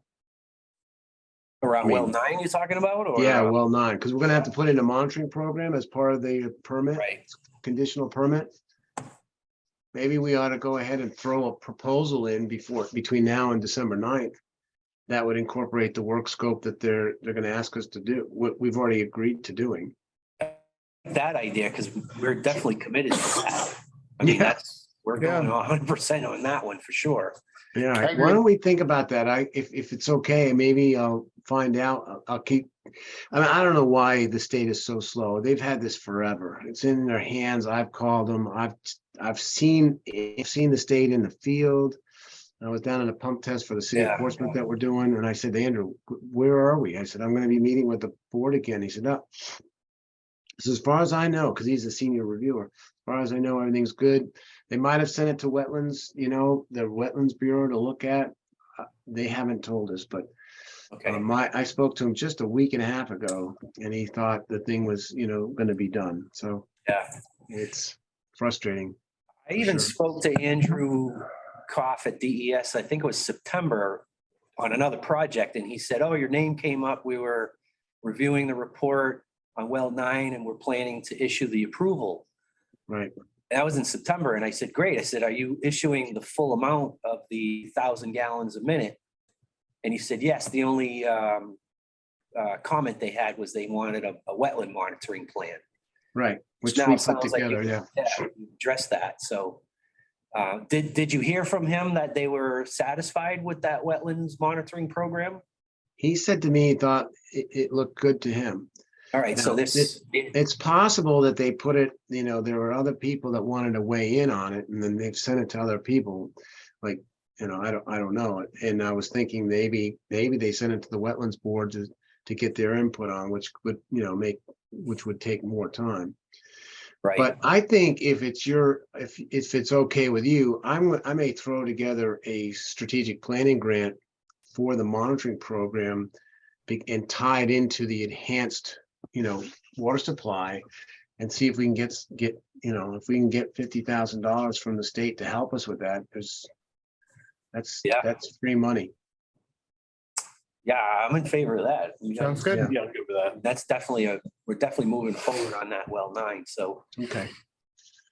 All right. so yeah, why don't we, this is good for, I think a lot of us were already aware of what aquifer recharge consists of. And I think you had showed us a lot of these maps before and everything. So it's good to kind of dust that off and refresh our memory. It's probably been a year or two at least. Yeah, 2 years. I looked at my notes. It's been 2 years. 2 years, okay. Yeah. So I think I think Peter said he was going to check with Keith to see if they had a scope of work. I don't remember if we had an official engineering service request authorized, but I thought we talked about refining the costs on that artificial recharge because they are a couple of years old and things have escalated.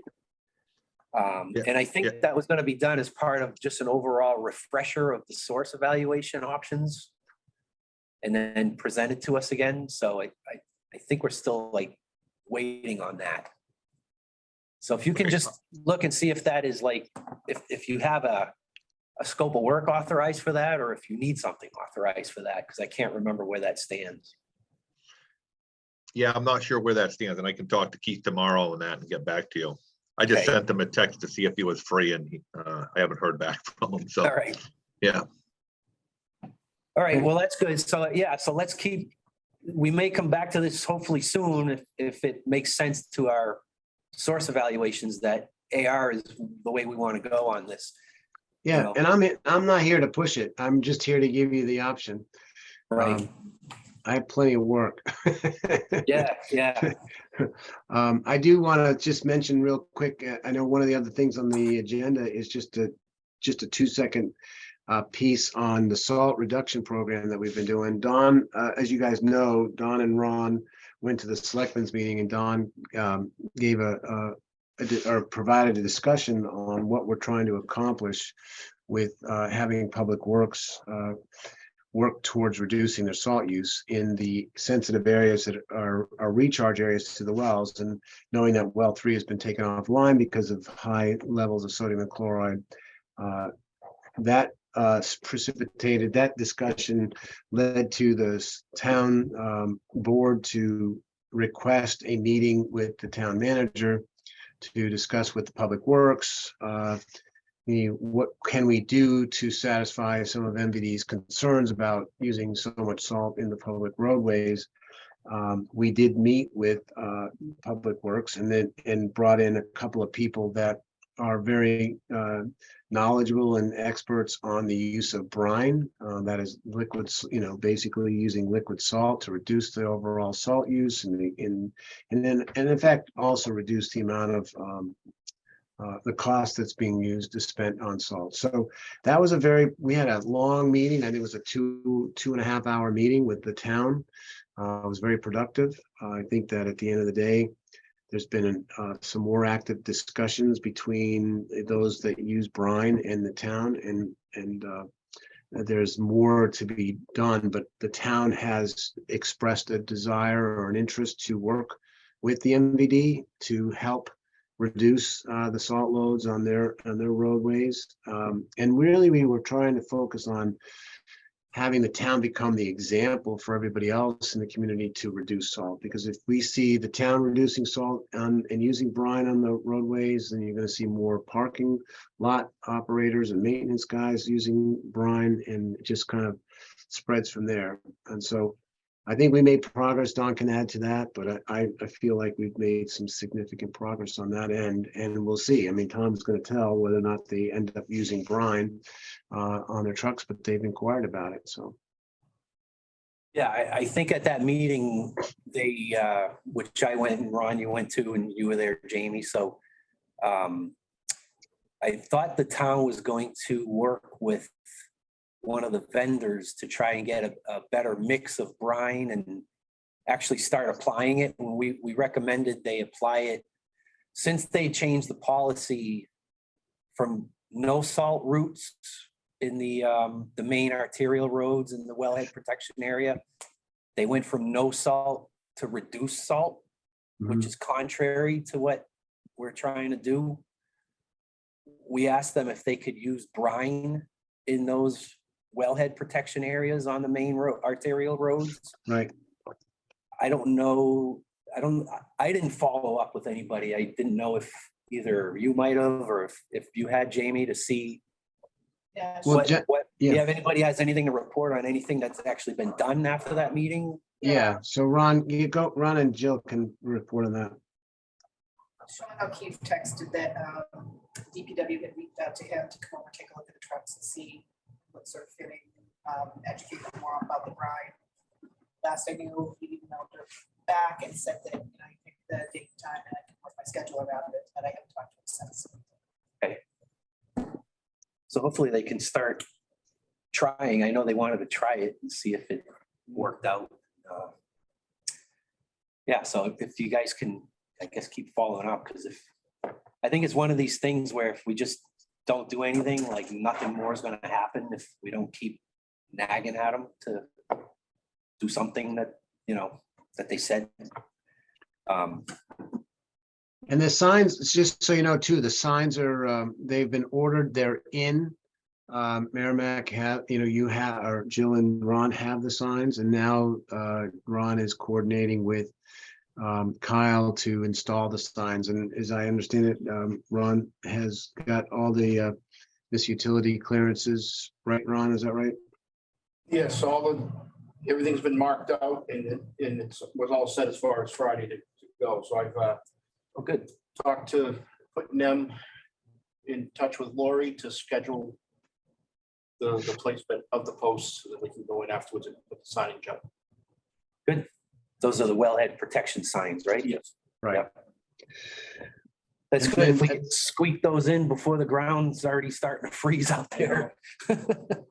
Yeah. I was putting my plow stakes in at my house and we already have a little inch or two of frost, so that's hopefully not gonna impede us from moving forward. I believe they're gonna either rent or purchase a Like a gas powered, camera for the hydraulic camera for the post setting. good. And I think, does the board know too that let me just share one more time here. This is an article that we wrote, or that I wrote, that got posted in the New Hampshire DES newsletter. This came out this in the fall, just 2 weeks ago. And it's basically, the title is "What's More Expensive to Treat Than PFAS, VOCs, and Metals Combined?" And it's about the sodium chloride levels in Merrimack production wells and the whole story behind it and what's being done to affect. And it's getting a lot of press, and a lot of people are interested in what Merrimack's doing.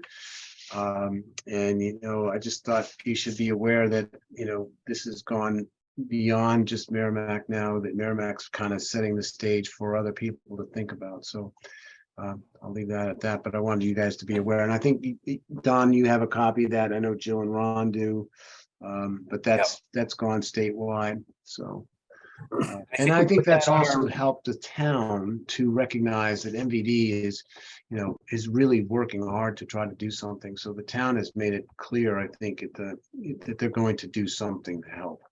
So Right. Before you go, do you have an interest in maybe trying to get another SALT committee meeting with, the one that we postponed? We postponed one from last month because we're meeting with the DPW and the town manager. right. So does it make sense to maybe try to get something else with the Yeah, I mean, I original think group again, or? I think the person I really want to catch up with is with Fidelity. Yeah. Because we might be able to get them in the holidays, but if we don't, I mean, we can throw that out, but I really like just to get an update from Fidelity. And if it's okay with the board, I'd just kind of focus on that, because to me, they make a big difference. Now, I think it's important that we communicate with the committee and we send them an update as to what we've done in the last month and a half, what's going on with the town, with the people that we talked to in terms of the brine folks from, we brought in a brine person from North Dakota to meet with the town, which is pretty significant, who uses brine all the time. So maybe just a mailing to these folks with a specific follow-up call with Fidelity. Yeah. I think that would be sufficient. So who wants to put that together? I can do that. Jill and I can work on that. I don't mean to offer you, Jill, but I think between the two of us, we could come up with something. Yeah. Okay. That'd be great. That's awesome. I think we do need to touch everybody. So, as this Even thing if goes on. we've got everybody that is on that committee by email too, so I mean, we can at least send that out too. Correct. And if we want to try to expand it out to others, we could probably do a mailing or something like that. But maybe at least the group that we have emails for, it'd be easier to send emails out instead of having to do a whole formal mailing or something. Yep. So I'll leave that up to you guys, What but I'd like to do is meet with Fidelity first and then include whatever Fidelity is doing into that email. all right, sure. Yeah. And then you already have a summary on what you just showed us about what that article about what the town, we're trying to work with the town to have the town do certain things. So kind of wrapping that all together, I think is good to make everybody understand that people are starting to get moving on this and, Right. you know, it's hopefully catching interest of everybody. So, And we'll let everybody know about the signs too, because sure, I think yeah, that's a key part of it. So, you know, there's Yeah. a lot, there's a number of good moving parts. The question will be, are we, at the end of the day, we got to find out next year, are we going to, are we seeing an improvement in the sodium chloride Right. levels, right? And we did put in a, I think I got to make sure, but I think we put in an application for the source water protection program. Again, to take a look at. No, I gotta go back. I cannot remember if we did or not. Let me double check on that. I think we got a grant for the signs, right? We did get a grant for the signs. Yes, that's right. The signs, you did put one in for the source water protection, Jamie. You were gonna- We did? Yeah, you were gonna include the infiltration basins and I think you pulled them out. Oh, right. Yes, I did. You may Yep. have put them back in. I don't recall. I now, did but- put them back in. Yep. So Yeah. we have another source water protection grant in play. Right. That's correct. I was having a mind block. I put in so many of them and I couldn't remember. But yeah, we put one in for you all. Basically to go out and a full scale sampling event in all the streams and all the rivers to see if the efforts we're making are reducing the salt load in the aquifers. Huh. And Okay. also to look at the storm drain, the storm retention ponds to see if there's, you know, which one, take the worst one and see if we can get a design to repair it. And I think ultimately it's going to be the one up near 4 and 5, that storm retention. Why is that got salt, the highest sodium content? That's Got- just, High Going right sodium back into the content and aquifer. it's plugged up. oh yeah, okay. Yeah. So it's not taking the salt out of the system, it's putting the salt into the system. Huh. I Okay. think. I mean, I gotta go take a hard look at it, but that's what my thinking is. So, but that's all I have for tonight, and that's a lot. But good to see you guys. I hope you have a good Thanksgiving. You too. Happy. Happy Yeah. Thanksgiving, You Jane. too, thanks. Yeah. Okay. Thanks, All right. guys. All right. Next on the agenda is update from Underwood Engineers on our various projects. Yep. So, go ahead, Pete, how you doing? Good. So the well 2-9, since our last meeting, we have had word that the VFD for well 2 has been shipped to the electrical subcontractor's office. And then we just found out this afternoon that the well 9 VFD is also there. Okay, Really? and so Good those, news. yeah, that's real good news. And It's just pause here. That's good news. I know that's really been a good while. news. I know it has, yeah. And you know, so those VFDs are very heavy and big and all that kind of stuff. So it's not like two people are going to just pick it up and walk inside the building, plop it in. So they were hiring a rigging company Wow. to bring those in and get them in place. So my guess, they wanted probably to have both of them there, so they hired a rigging company once. Yeah. Contractor was really not forthcoming with information on when things would get delivered. And he still hasn't. And also we got an email a couple weeks ago, and we've been asking for an update for the generator, the VFD, and the valves. And every time we asked them, no update, nothing. And then all of a sudden he sends us an email. I think it was November 7th, and he said, the VFD for 2 is being shipped this week. You should have it next week. The generator was shipped last week. It should be coming, this week, which was a couple weeks ago, and stuff. So he gave us all this information, and right now it's, it was delayed. So I asked him last week, I'm like, I sent him an email on Thursday and said, so where is, all this stuff was supposed to be coming, where is it? And he goes, no new updates, so. But the electrical engineer happened to be on the email chain, and he replied back and said, hey, I got the VFD for well 2. So yeah, it's just, I don't know, he's not forthcoming with information. We asked him for an updated schedule, so I could present that to you. He did not submit that. So the good part is, he gave us, that information on November 7th. We had a conference call with Ron. We talked about it and we said, yep, if that stuff is supposed to be coming, let them start to work on the existing well 2 building. So that started a little while ago. Barry Miller's in there right now, cleaning the well, going to be setting the well this week, and then they're going to finish their process piping. Most of the electrical work is done down there too.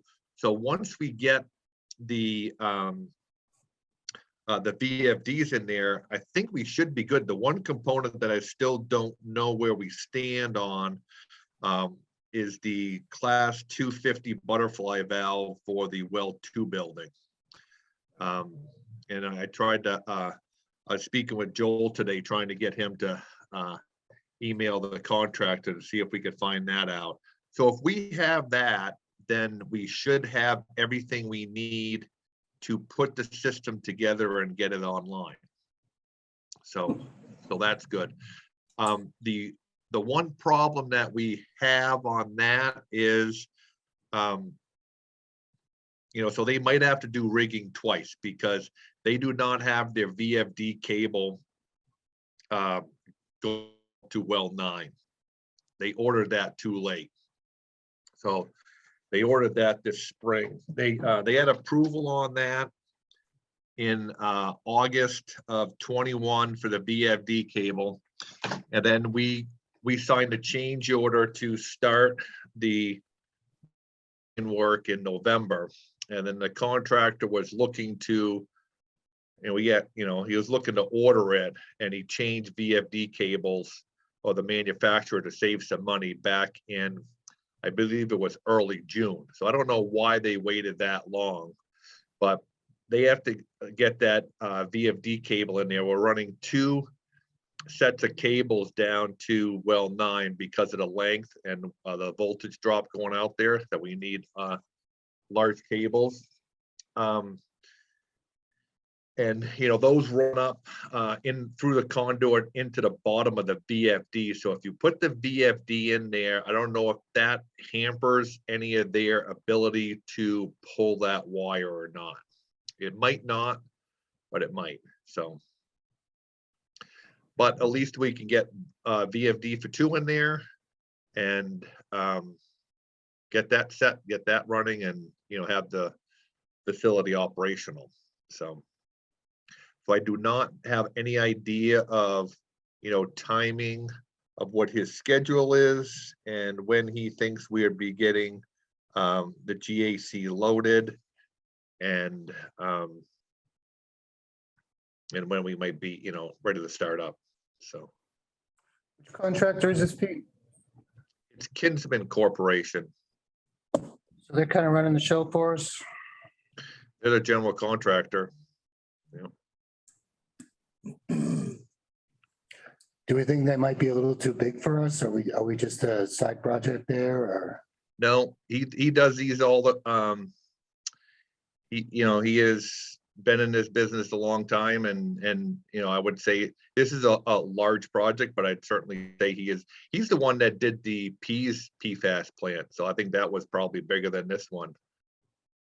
Yeah, I'm just wondering if he's got bigger customers than us that are getting the attention. No, I think this is his only project right now. So he elects to forthcoming with information when he wants to be, and is not forthcoming when he doesn't want to be. So, Much. so we're waiting on electric cable for well 9, is that what you're saying? Yeah, the VFD cable for well 9, yeah. Yeah. And that was just ordered in June, right? Because he switched. They submitted a new shop drawing in June, and then when he placed that order, I'm not sure. So, Wow. and my guess is he had an approved, he had approval to do that. My guess is that the wire costs were going up last year, and he was rolling the dice. Hey, if I wait a little bit, maybe that price is going to go down, and I can, get it cheaper. Yeah. Then the price went up.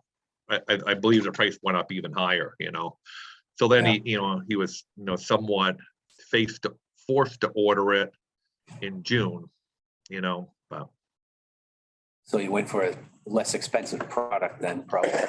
yeah, it's like, yeah, he submitted a separate, shop drawing. Yeah, he got it from a different vendor for a cheaper price is what I assume he did. All right. Yeah. So we're still waiting on that cable and also on that butterfly valve. I don't know about the butterfly valve. That could, that might be, and might be we're waiting on that, and maybe we're not. So Just not getting answers, huh? not getting the answers, and I checked with Joel and it was on site today. I said, "Did you see that butterfly valve there?" He says, "No," and I said, "Well, can you check with them and find out?" So he's checking with them. So. Okay. So the good thing is, you got getting well 2 going, well 9 hasn't been approved by the state yet. So that's, Yeah. but obviously we want to get everything, done on that and ready to go, but Do we have the cable in place for well 2 already? Yep. Okay. Yep. So the whole thing we talked about at the last meeting about getting temporary power set up because he disconnected the power to well 2, that's not an issue anymore. not an issue as long as he gets the, because he's starting there. Yeah. Yeah, because from that email that he sent us on November 7th saying that he had to stop, then we're like going, okay, let's start the work down there and get moving. So now that we know that VFD for 2 is in, and so that will get brought over. If they have the VFD for 9 and they're not going to set it into position because they have to pull the cable, those VFDs are big. They're I think one of them's 5.5 feet wide and the other one's 6.5 feet wide. I believe they take up 12 feet of wall space. So they're big. So you don't want to have that VFD just sitting in the middle of the room if you need to be pulling wire through too. So I don't know, they might elect to just bring in the VFD for 2, get that going, then pull the wire, then bring the VFD for 9. I'm not sure again what his plan is. All right. That butterfly valve, is that affecting well 9 and 2, or is it just well 9? That would affect 2. So we really need, that's the critical component we need right now, Okay. because we can't run the process piping unless we have that. I guess we could always stick, worst came to worst, I guess we could always stick a small little spool piece in there, and for the butterfly valve and use a gate valve outside for that. But that is an option. Generator, I'm not sure where that stands. That was supposed to be delivered. It was when he sent us the email on November 7th, he said that was shipped the week prior, and we have not seen that, and he says he has no update on that. So I'm not sure how that went from being shipped to not knowing where it is and any idea when it's coming, so. Right. So maybe a little bit of good news and maybe we're not sure. Yeah, the generator we can live without, because if we don't have backup power, you have other facilities, the power is only, it's not like that is in a totally remote area that, the power company is never gonna come out, it's out in a neighborhood right off of, a fairly major road. So, if you lose power there, you'll lose it for a short amount of time, and you have other supplies, you have storage in your tank. So it's not, I think you can get by without that, but you Yeah. can't get by without a butterfly valve and a VFD because a facility can't, function. Yeah. And Or as I guess well it could with too, the, as well too, like out of service now until the VFDs are installed? Yeah. At least one for well two, The what? at least for the well two Yeah. VFD anyways. Yeah. All right. Because I know we were waiting to do that until we knew the VFD was coming, and now it sounds like it's coming somewhere along the way Yeah. here. yeah, once we got that email, that's when we talked to Ron and we said, okay, can we give it, give them the facility, have them, take it, demo it, because once he started the demo, then that was it. You had lost, so we said, yeah, if they were getting all that stuff and that was, took him on his, on his word that all that stuff was coming and so we said, okay, yep, once you start the work. So well two's not coming back on until the whole treatment plant is basically functional with the butterfly valve and the VFD for well two in place. Yeah, I guess it's technically, so once you get the VFD going, and even if you don't have the GAC in there, you could probably run the water up through the pipe rack, in and out of the pipe rack with all the valves closed on it, Oh, yeah. So I think you could, you can do that, and then you can get your chem. So technically, once you get the VFD going, I think, you will have, you will If we have some need it, which function. we probably don't Yeah. really need it at this time of the season, No, right? we should be able. Yeah. Okay. Yeah, That's what I figured, unless something, major happens, to one of your existing wells, I can't believe you're gonna get any higher demand, So it'd just be if you had a mechanical issue with any of your other supplies, then you really wouldn't need that. So we're at a good time right now. Right. Yeah. Yeah. So hopefully we can get us all wrapped up before, irrigation season comes back and our volume triples, doubles. Yeah.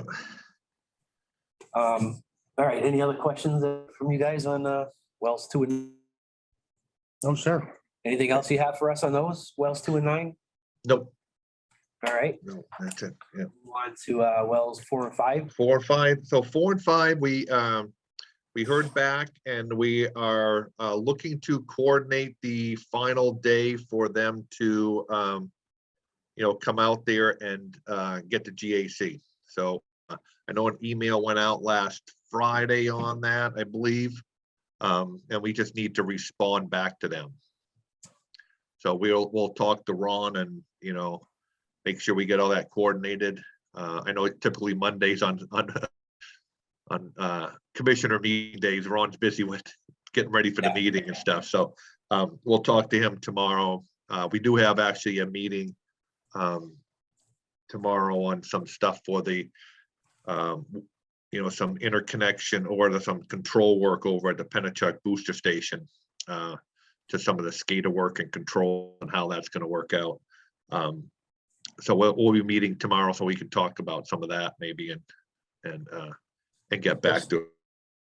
So we're looking at it as early as next week, possibly the 30th. Or first couple weeks in December. For what? For the media change out. Okay. So what they're trying to do right now is coordinate with the trucks, basically. Okay. We've said as soon as possible that he's got the PO, a signed PO, and we've signed the contract for the change out, so. Good. All right. Sounds Yeah, so that's all going well, yeah. We're over the limit on that, or approaching the limit on that? We're getting there, so it's due for a change out for the lead. Yeah, we're targeting like September, so we're kind of getting a little further along in there. But the Yeah, so that PFA roughly is, once they take it, I believe it's 10 days at the facility, then they truck it back and all this kind of stuff. So it sounds like it's gonna be, getting back into your vessels like, right before Christmas, or maybe we get interfered with Christmas and stuff like that. But it's, there's a potential it could be coming just before Christmas. All right. Hopefully talking about this in February. Yeah. What else on wells? Any follow-up on that, the bed volume warranty with a Volca on wells 4 and 5? Oh, no, I didn't have that. I gotta put that on my list. Okay. So if that's all for wells 4 and 5, do you guys have any questions on that or? No. Oh. Anything new on wells 7 and 8? Yes, we finally straightened out the maintenance bond issue and things. Did that go out today, Ron? I know I saw an email from Greg, but I was out at another project and I just got back in late afternoon and saw an email, but I don't know if it did or not. I know that they were, Greg was in touch with the Volco, and I believe everything was all set. And Wes was good with it, and I yeah. forget if it went out or not, though. Yeah, actually it did go out. It went out at 4:26 today. All So right. that's good, yep. So then we have that and then we can be moving, towards, just closing that one out, so. Yeah. I know Wes still has to get in there and mount the iron analyzer that the district is. You have that in hand right now, Ron, right? Do you have all the reagents too? We have all the reagents. I believe well, I thought we had the analyzer. We didn't have the reagents. So if we have the reagents, we have everything. I didn't think we had the analyzer yet. But Ryan said. I thought last month you said you had the analyzer and you're waiting on the So we reagents. All right, so it's a definite maybe. Yeah. Yeah, so I think that's then they get that work done. So yeah, so that one's just about there. We got over that big hurdle of the maintenance bond. That was a lot. Are we trying to do anything more to figure out what is causing the restriction in the media at all, or we just gonna live with that? Well, we haven't, yeah. I'll double check with Lynette on that one. I'm not sure. I don't think we have done anything with that since the last month. You're still operating the same, Ron, right? Just backwashing? Yeah. Yep. Just Yeah. clean, right?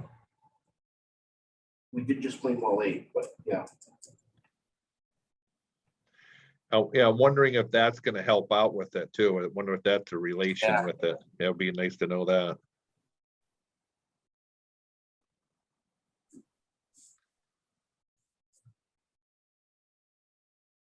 I think the PFOA was through much faster on those two wells. We're always gonna be needing to talk about replacing media at well 7 and 8. And that was, yeah. That's a 6-month process. We should start talking about it now, Yeah, well, I mean- hopefully, yeah, I think we, we got through the contract language and all that kind of stuff. I think was somewhat of a delay for why, well 4 and 5 wasn't done in, September, October timeframe.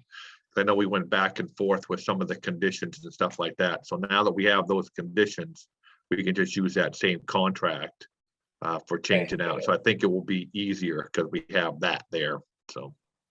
All right, yeah, because I was gonna say, we were originally looking at that as August, and we said, well, we don't want to take well 4 and 5 down in the middle of the summer. Yeah. So let's target September. And now it's gonna be January. Yeah, we went back and forth and then, we said, we want to have, certain things in there. And we said, okay, can we just write them into the contract? And the vocal is like, no, we can't write them into the contract. We want to have them, formally written in.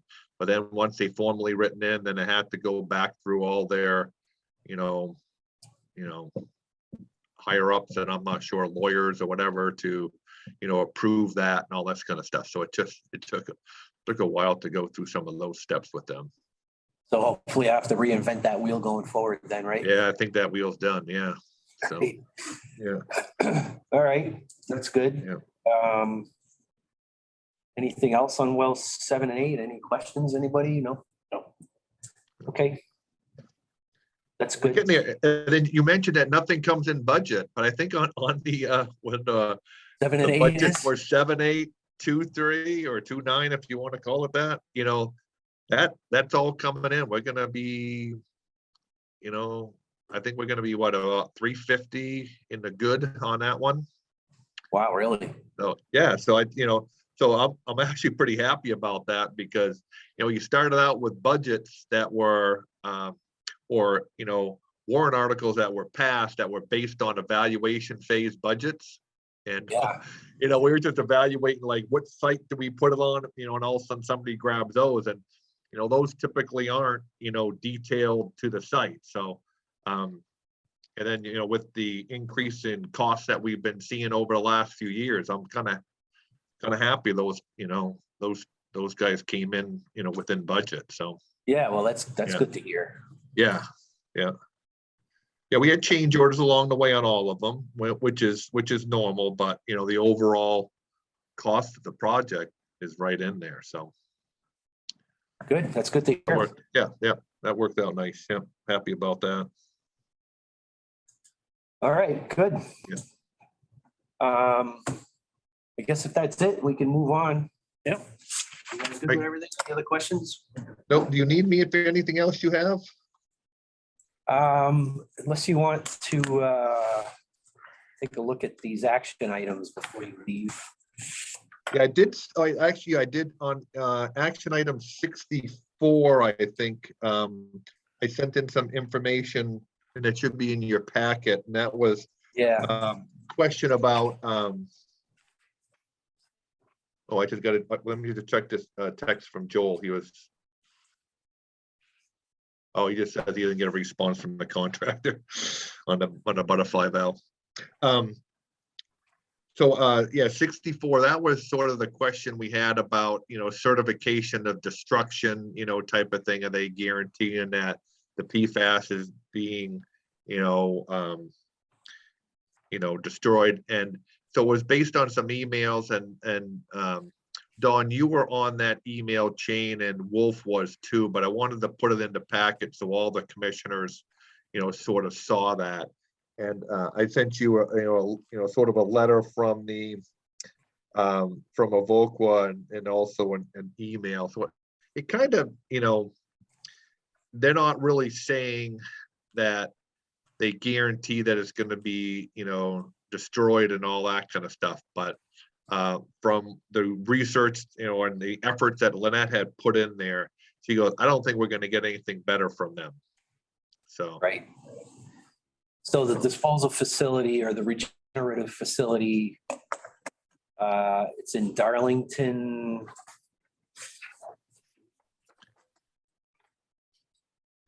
At the email now, but It's in Pennsylvania. Arlington, Pennsylvania, says does not have an RTO, regenerative thermal oxidizer. It has a direct fired thermal oxidizer or afterburner, as well as a wet scrubber system. The treatment is coming from this kilns and reactivation of the spent carbon. So, and then it looks like Evoqua gave us something, just a letter here. yeah, and it's sort of a sample letter of which you would get, after they do that. So they're kind of saying, what they do, for treatment of it, and that they, scrub this, they have scrubbers on it and all this kind of stuff. But Yeah, the it's not- temperatures. yeah, I'm not sure how, that's gonna hold up in a court of law of them saying that they destroyed it, but Right. but that's what we're gonna get, something similar to that when we send the stuff back for 4-5. Yeah, So, which, I mean, we're obligated to dispose of it in accordance with regulations, which is what we're doing. So it's Yeah. not like dumping it out somewhere. nope. Okay, But we were just hoping that we could, maybe get something with a little bit more,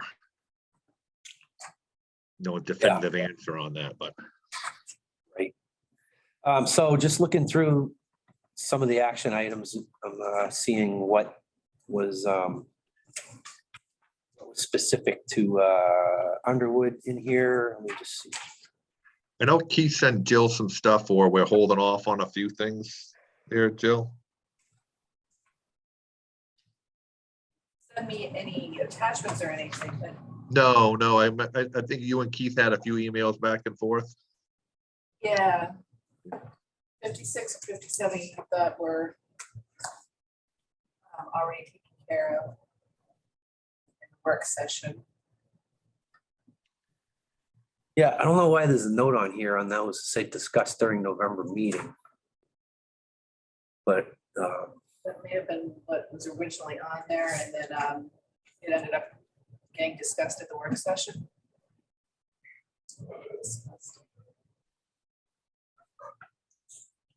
yeah, I don't know why we didn't take them off the list if there's more. There's more information coming. I can't really remember. I'm not really sure what the resolution of any of these were, so I don't think anybody in this room can tell me what transpired about, how we're actually permitting based on peak consumption rather than average consumption. When we went. Page? Page. It came in twice and talked about it when we were doing the view of a couple of the projects. So I don't, So that was changed in how they review from projects. I guess, I don't remember. I don't know that. I think we just talked about it, but I don't think anything came of it. When we talked about, we discussed these when we did, it was the Flatley review. Yeah. And changes were made during that have been going forward for any other reviews that we've been doing. So whatever the stuff that we discussed there, the Flatley, change that and address those issues of what Tom does now for each review Okay, when he gets the review. I don't know that we've gotten one since. Now, we've had a couple, nothing, we haven't done a lot of them, but there's been Crossroads Path, I believe. 360. No. That neighbor work housing, workforce housing. That one they're reviewing. Bridge. So have you noticed if they're including irrigation numbers or if they're, We are, so whatever the usage the allotted usage, it will say to include irrigation as well. So it's not over and above what they're being allotted. yeah, okay. So do we want to take this one off the list? I guess we can go through these after. I don't want to keep Pete on for nothing, but Right. anything else here for Underwood? Yeah, so I think we addressed 64 there, Yeah. Yeah, I think we can probably remove that from the list when we Yeah. get to that. Let's see here. Oh, yeah, so just the other one, so you're aware of, is number 62 is to create a procedure to bypass the defective VFD. And then 61 was an addendum to the source alternative cost analysis. Those were both listed as today's meeting, so we should probably try to bring back number 61 anyways. I think that's the most important one. That's the source alternative cost evaluation. Right, yep. And I'll talk to Keith about updating Yeah. that. Yeah. And then then probably out of all of these, I think that's probably the most important one, so we can figure out how we're moving forward. Okay. All right. And then 62 is, is that something with us, or is that something that, Well, I wanted to ask you, so all of our VFDs, except for, I think the finished pumps finished water at 7 and 8 have a soft start, correct? For the bypass? Yeah, so I'd have to check on what you had at 7 and 8, because that was not done by Sade. That was designed by somebody else. So the well 4 and 5 and the well 2-9 plant, yes, those have a soft start bypass. And my guess is maybe you don't on the other ones, because those are a lot smaller cabinet, and I think they would probably, that adds to your cabinet width, you know, by having that in there. So in the O&M manual for 4 and 5, is Yeah. there a procedure in there? If the VFD goes down, will it automatically switch to the soft start, or do we have to do anything? I would have to, yeah, I would have to check on that. I'm not sure if that's an automatic function or not. Yeah, I guess what we're trying to figure out is if it takes a year to get a VFD and we lose a VFD, are we out a well for a year? You know, I hope that's not. No, you could, yeah, you could go with that bypass. So the only thing is, you do not have the option of doing the variable speed. So you would just use the soft start and it would ramp that motor up to full speed and then run it for whatever time, and then you turn it off. Right. Right. So the variable speed gives you that option to run it at different speeds, so different flow rates.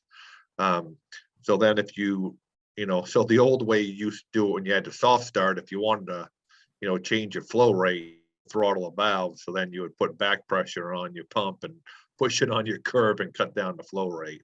Yeah. You know, but that's just wasting energy, because you know, putting higher head on it. But that's the option that you could be using to do something like that. So yeah, you should be operational without the VFD portion of it. So is wells 2 and 9 going to be automated so that they come on based on the level of water in Turkey Hill tank? Yeah. And if there's no VFD in place, if it's, you know, shorted out or something happens to it, would the soft start still be able to activate on the automated level controls? I'm pretty sure. Yep. Those are kind of the things I think. I believe so. Yeah. But you're more or less, you're controlling. So like Pete was saying, you wouldn't have the speed controls. Right. So it'd just be on full bore. Right. But so it's on, but then it'll fill up the tank faster and it'll just shut off. Yeah. Yep. I just think we need to have a level of comfort that what I just said, like if we lose a VFD and it takes a year, like we've seen, or 6 months to get a VFD, that we're not going to be without that well for 6 months or a year. That's Yeah, kind of okay. the level of comfort we're looking at. And my understanding as well is you can do across the line. So if there wasn't a soft start, you could wire it up direct. It's been bypass the VFD as well. Yep. Which I would think that'd be an electrician, not us. Yeah. Yeah. The only thing about the cross the line starter, when they come on, it's like, you know, if you have a 1,000 gallon a minute pump, boom, you got 1,000 gallons a minute right there. So you put a nice surge into your system, where that's why I call it a soft start. Soft start, it slowly ramps up to the full speed and then slowly ramps back, you know. So across the line, it's like you got 1,000 gallons a minute, wait, boom, you have nothing, you know. So it's, you know, it's what puts some hammer on there. And when you have a 200 gallon a minute pump, okay, you know, that's one thing. And when you have 1,000 gallon a minute pump, it's a different thing. It's a whole different thing. Yeah, right. it is. Yeah. And I would, you know, I'd be a little scared to go across the line starter on a 1,000 gallon minute pump. And, you know, I'll be afraid you would be popping some things out there. So, Yeah, shock waves in the distribution system and whatnot. Yeah. And you have AC pipe going down, you know, Berry Lane and stuff like that. You know, you start, you know, that's the place you're gonna see the biggest hammer right there. You know, I'd be a little scared on that one. Yeah. So, Yeah.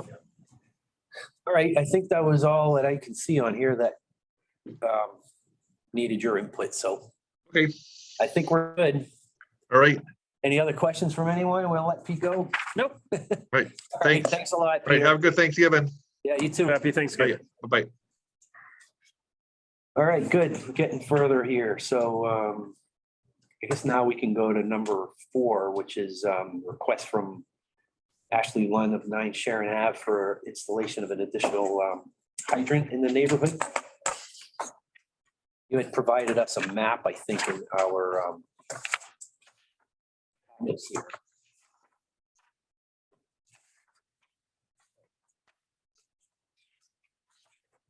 So I see that.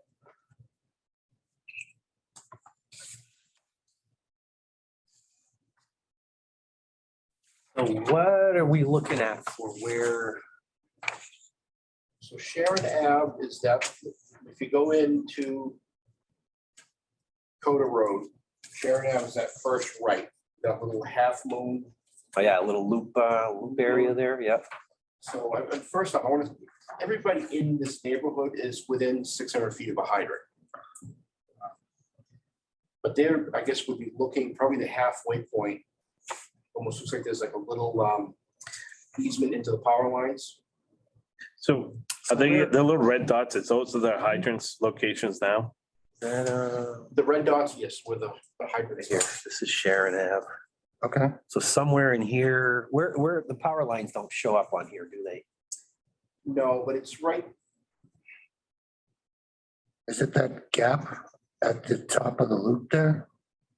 Going upward? I don't know. no, I want to say they go.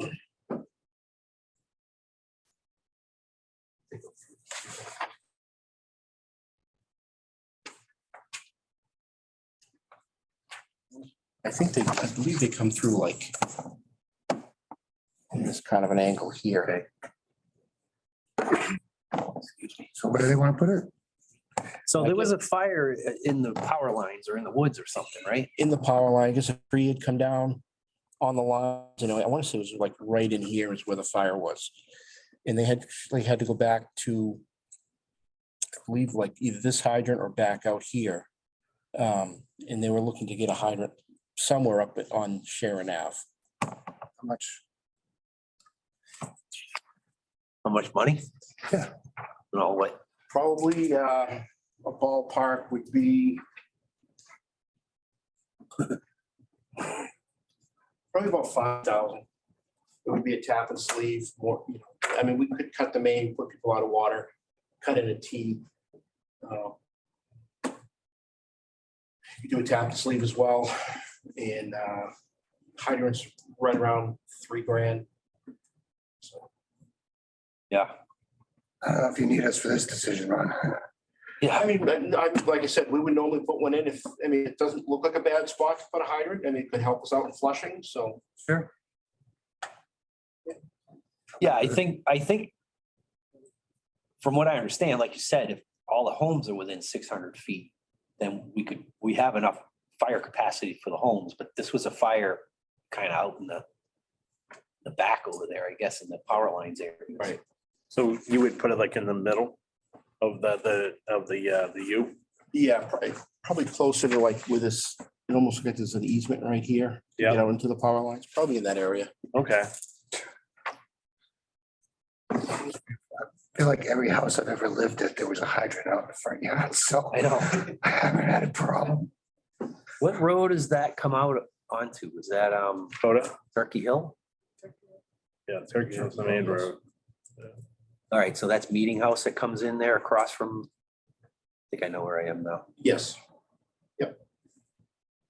And it looks like there was a hydrant on Turkey Hill that was close, but there may be, it's probably not accessible to where the fire was there. so I guess they came through, It came through the Sharon Ave road instead of coming off of Turkey Hill. and it might have been just the ease of laying out hose. Yeah, it's probably You all, would have had to have crossed Yeah. Turkey Hill Road to go into the power lines. So, because there is one right across from the power lines right there. yeah. And then there's one on the other, there's one on the correct side of the road further on. that kind of lines up where that easement is there or whatever. Yep.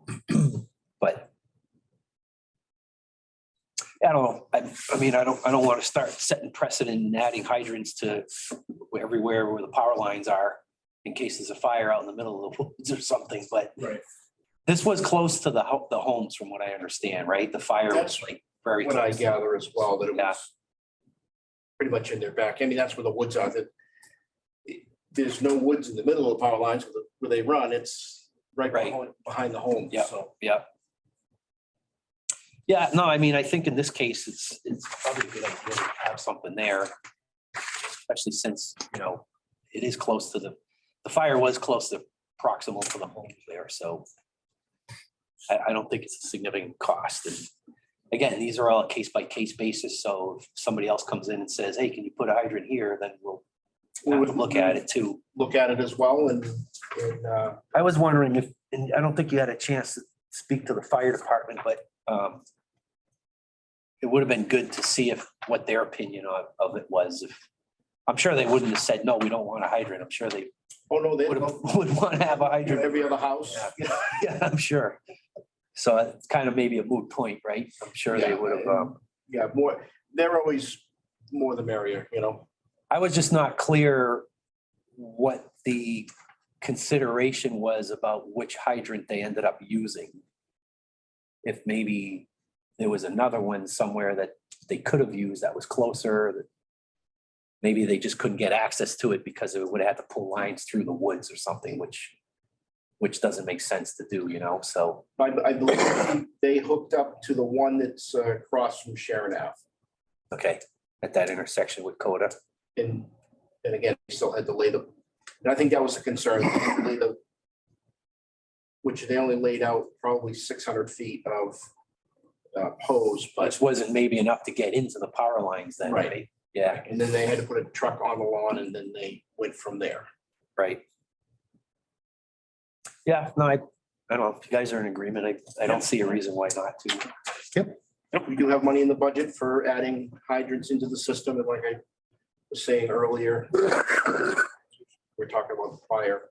It's just a kind of a case by case that we'll look at.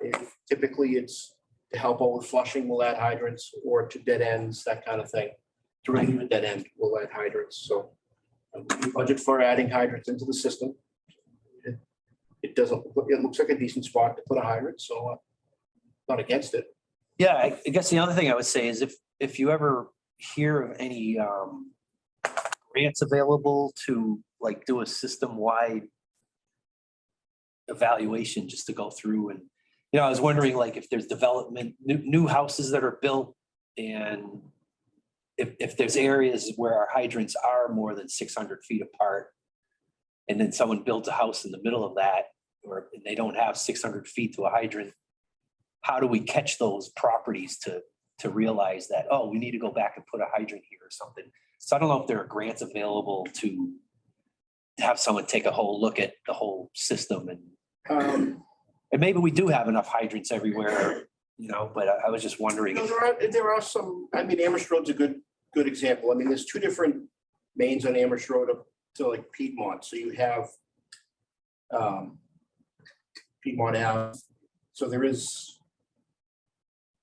some are off of the high service, some are off of the regular pressure zone. Once you get past Piedmont, it's all a high service, but they are a little further apart, right on Amherst Road. Yeah, Like I was saying earlier, developments, if it's a new development, they will get, sure. Yeah, it's anywhere from 5 to 600 feet. It depends where the property lines are and how they lay out, but we do put them, we try for every 600. It could be 550 or it could be 625. right. All right, yeah, so I guess go ahead and move forward with that. I think everybody's on board with that. Yep. I am. Okay, anything further on that? That was just that was the only outstanding thing for that issue. No questions on that, right? Of that hydrant. So I guess next would be, so that's number 4. We already did 5. We already Minutes are done, so I guess we can just go and look at action items again, kind of just go through and figure out if there's any we want to delete.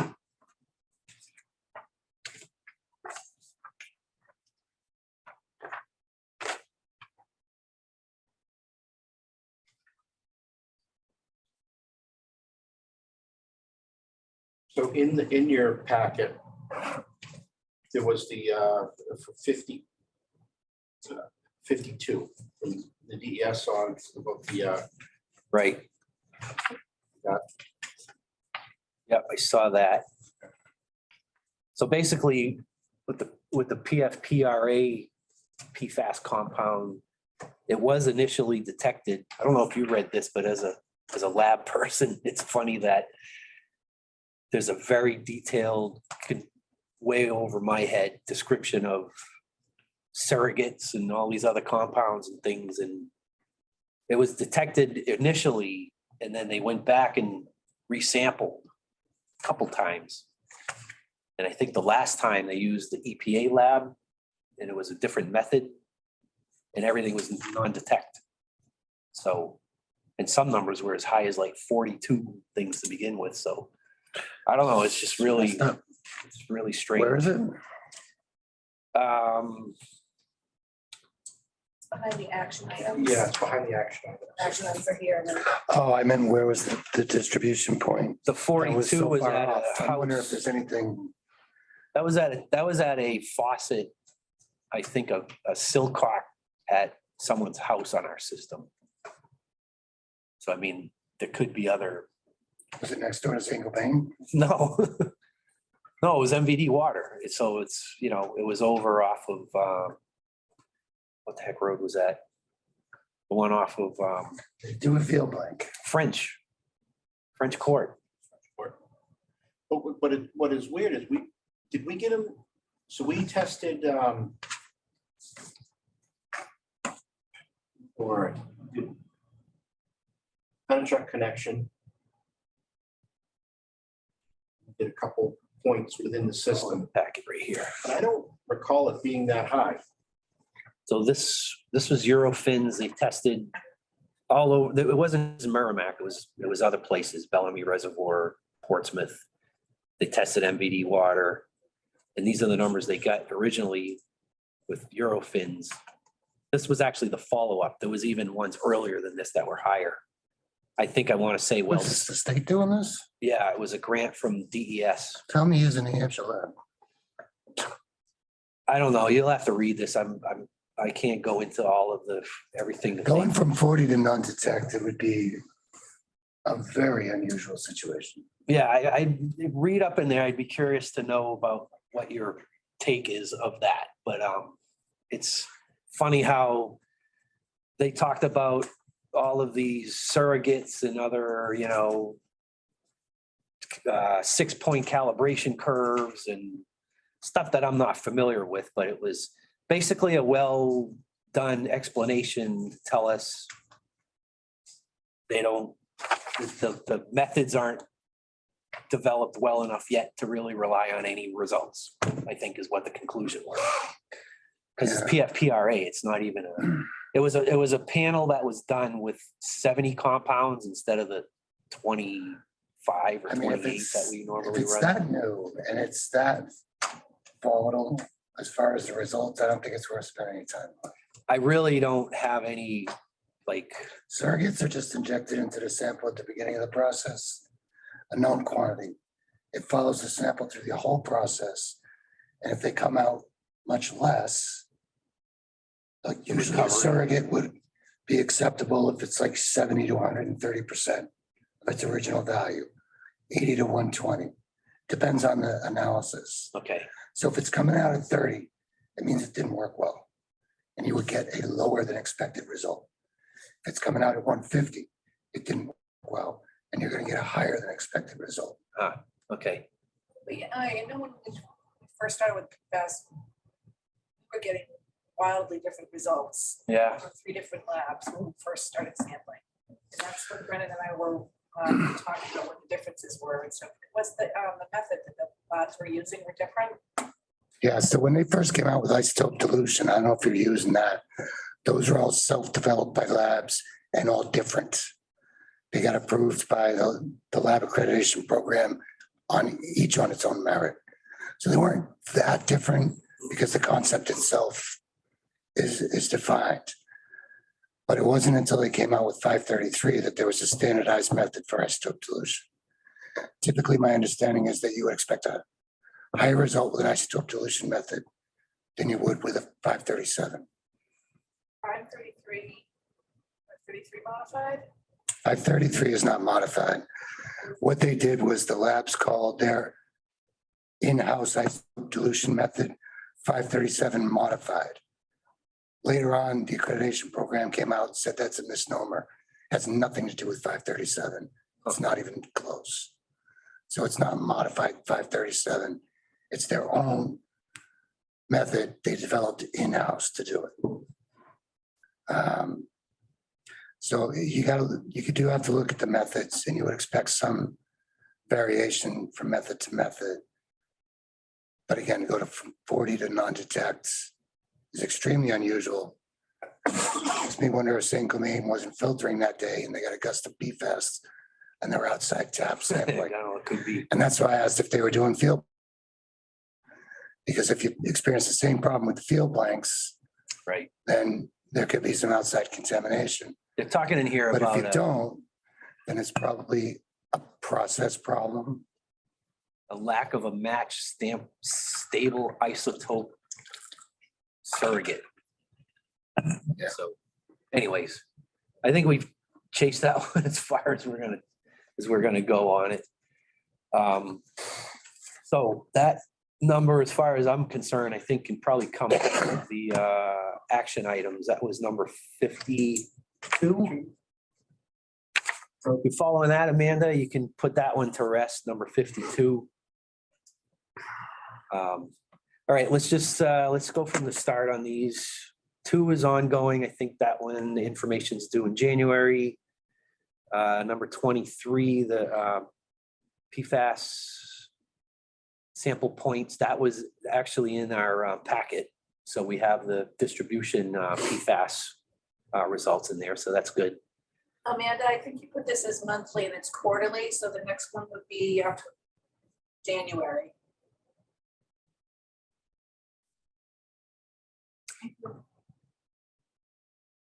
All right, so yeah, number 440, we're talking about that in spring. 43, that's kind of ongoing too. This public event policy, it was slated for November. But I don't know if we're ever going to come back to that. I mean, we just keep kicking a can down the road, kick it further again, I guess. I don't know. I know there was, I think the first sentence of that policy should be that all commissioners stay off Facebook. yeah. So I guess we should kick that November out to a further, Say April. yeah. All right, I'm gonna kick that out till April, number 46. Okay, number 47. If we've already discussed this, I want to keep this on. I know Wolf hasn't made the last couple meetings, and I think he was kind of leading the charge on number 47 and 49. So let's keep those on there. We do have, it does say June 2023 work session, right? Number 47, Yeah. 49. 49. All right, that's true. So 52 is gone, that's gone now. 57. Are we gonna be able to talk about this in December, next meeting?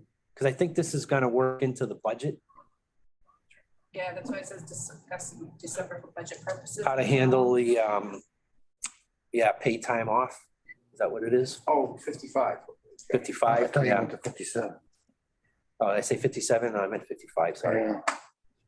Yes, that'll work into the budget. So during our budget discussion, we can. So do you want to have someone talk about this next month then? Because it says December, that's kind of the point of having these. So it should be like an agenda item. Okay, And I guess if we're thinking of changing that policy, then we can talk about it. We actually discussed it. Like 3 or 4 months ago. And then it stayed on here, so she printed out something for me. And then it got bumped because we had full agenda last time. Yeah. So I still have the write-up, and it can be discussed sort of financial section if you want. Was there anything that was needed to look into, like to get answers on anything? I can't remember. Talked to a bunch of towns and talked to Merrimack and other towns to see how they deal with it. She put together a little chart and had given that out. About what the difference is in different Yeah, I mean, towns. as I recall, the biggest difference was that you guys don't really have a limit on how much you can accrue, right? Or carry over. We can only accrue sick time, not vacation time. It's 240 hours. That's my work does too. 240? Mhm. Wow, I'm a bastard. Well, and that's to You get know. you through the short-term disability window or something? Well, I guess it was always looked at before we had short-term disability, yes. That way. Yeah.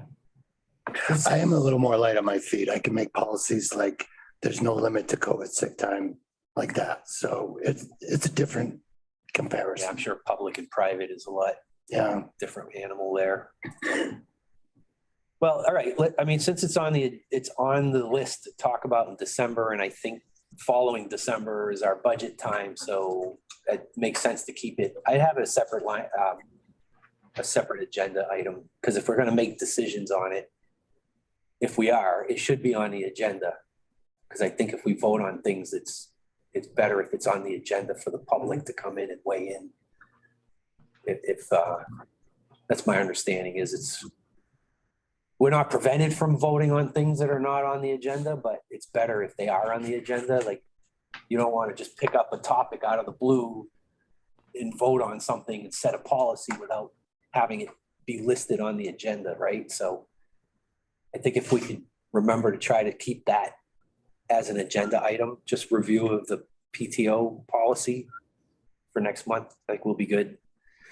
All right, so number 56 and 57, those are the ones I was saying I'd like to keep on here. I want to hear, I think we did talk about these. So instead of putting them away, take them off this list. I just want to make sure Wolf is up to speed, doesn't have any further. I don't want to take these off the list without having him available, because I know he was one of the ones that had brought this up to begin with to look into. So I mean, I know when we talked during the Flatley review, that these were the main concerns. It did get adjusted on that. And that's what we've been following moving forward. yeah, For other. so how about if we just send the Well, new policy I mean- and the minutes from the meeting that we I don't talked know that about? there is I've never seen a thing. That's what I'm saying is I'd like to see so I can read what the policy is. What is it? So I don't, Because there's nothing written. okay. So maybe have that at the No, next I meeting. was just gonna say, maybe we can do it. And if you need to with Underwood to maybe I will. just have a statement of this is how we're going to evaluate, this is how we're going to include irrigation demand, that type of thing in there. That would be helpful. Yeah, at least have. If it's Yeah, I just don't want to policy, sit around talking about something that we're trying to remember what it is. Like, if we're gonna talk about it, let's put something in front of us. So I agree. we don't have a policy, so can we change that to create a policy? Yeah, sure. And I will get with Tom and we'll get a policy for the December meeting. If you think you can have time, yeah. Why not? Let's put it on. We can always kick the can down the road anyways, right? But that makes more, okay. To have a policy put together because we don't, Just so someone can say, hey, how do you handle irrigation demand? Because right now, I don't really know what to tell them. can we, Whatever we can, not just irrigation demand, how about plan review? And Okay. it'll have it encompass all of these points, irrigation, just demand in general then. yes. Yeah, demand Okay. analysis. All right.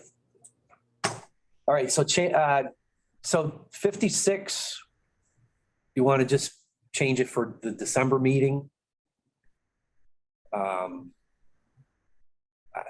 You want to make it change the wording of it too, to say a policy in here or something too? Metrics based on peak consumption rather than average consumption. So I guess I'm looking at a policy that's gonna incorporate reviews, which would also take, it would be 56 and 57. Yeah.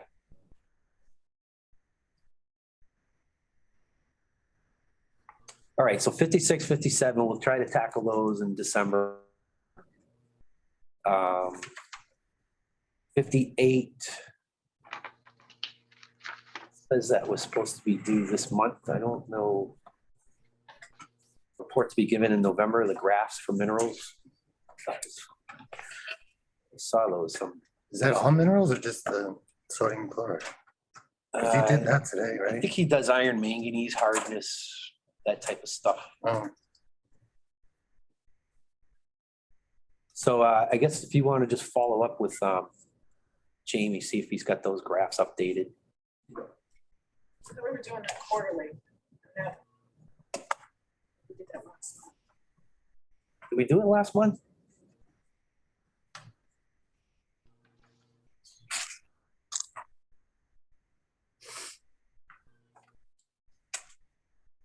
Well, one way or the other, should we change this from November to?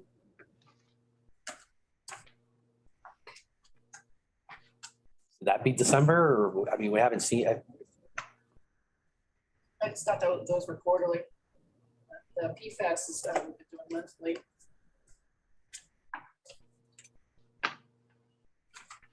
so I don't know when the sampling was done on that, but Do it every month. so what, Right, monthly. December, you want it December? also is on here in the right column, it says November. That's right now today. I know. but- We don't have those graphs, so do we want to put this off? Are these are already quarterly or what? These probably should be quarterly, right? Not more frequent than that. Well, the reporting I thought was quarterly for the minerals. PFAS we were doing monthly. So I would have thought that would have been January. You're talking about graphs here? Yeah. We were updating the graphs monthly? I don't think Well, we're updating any graphs monthly that I'm aware of. all of the PFAS graphs that are in here, Yeah, that's monthly. we don't have PFAS graphs every month. We sample. I'm talking about the sources, not the wells that Underwood does. All right, we're all confused now. Yeah. I think she's talking about these now. I'm not talking about those.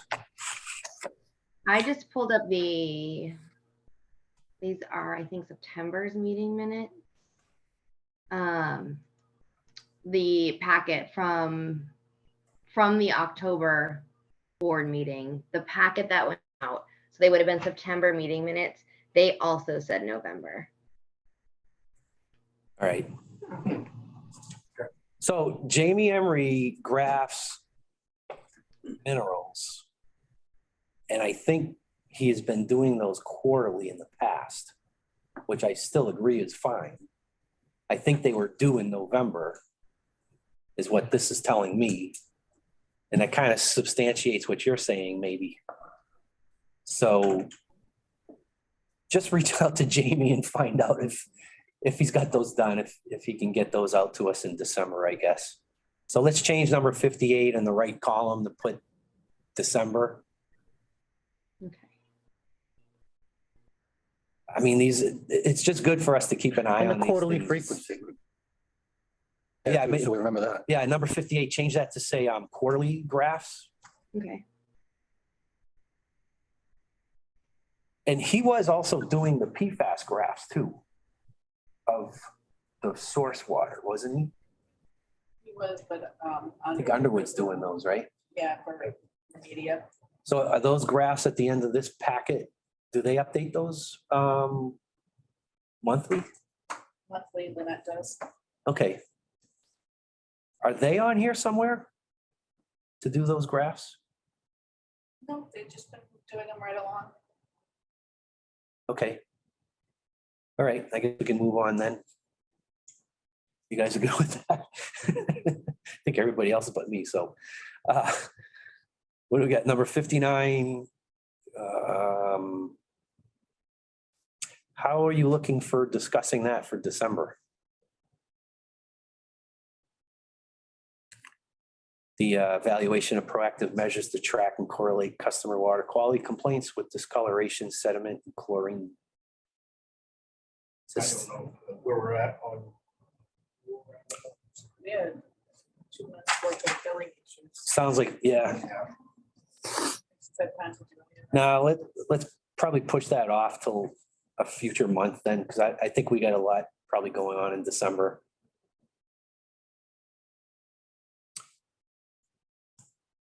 You want to push that off for, February.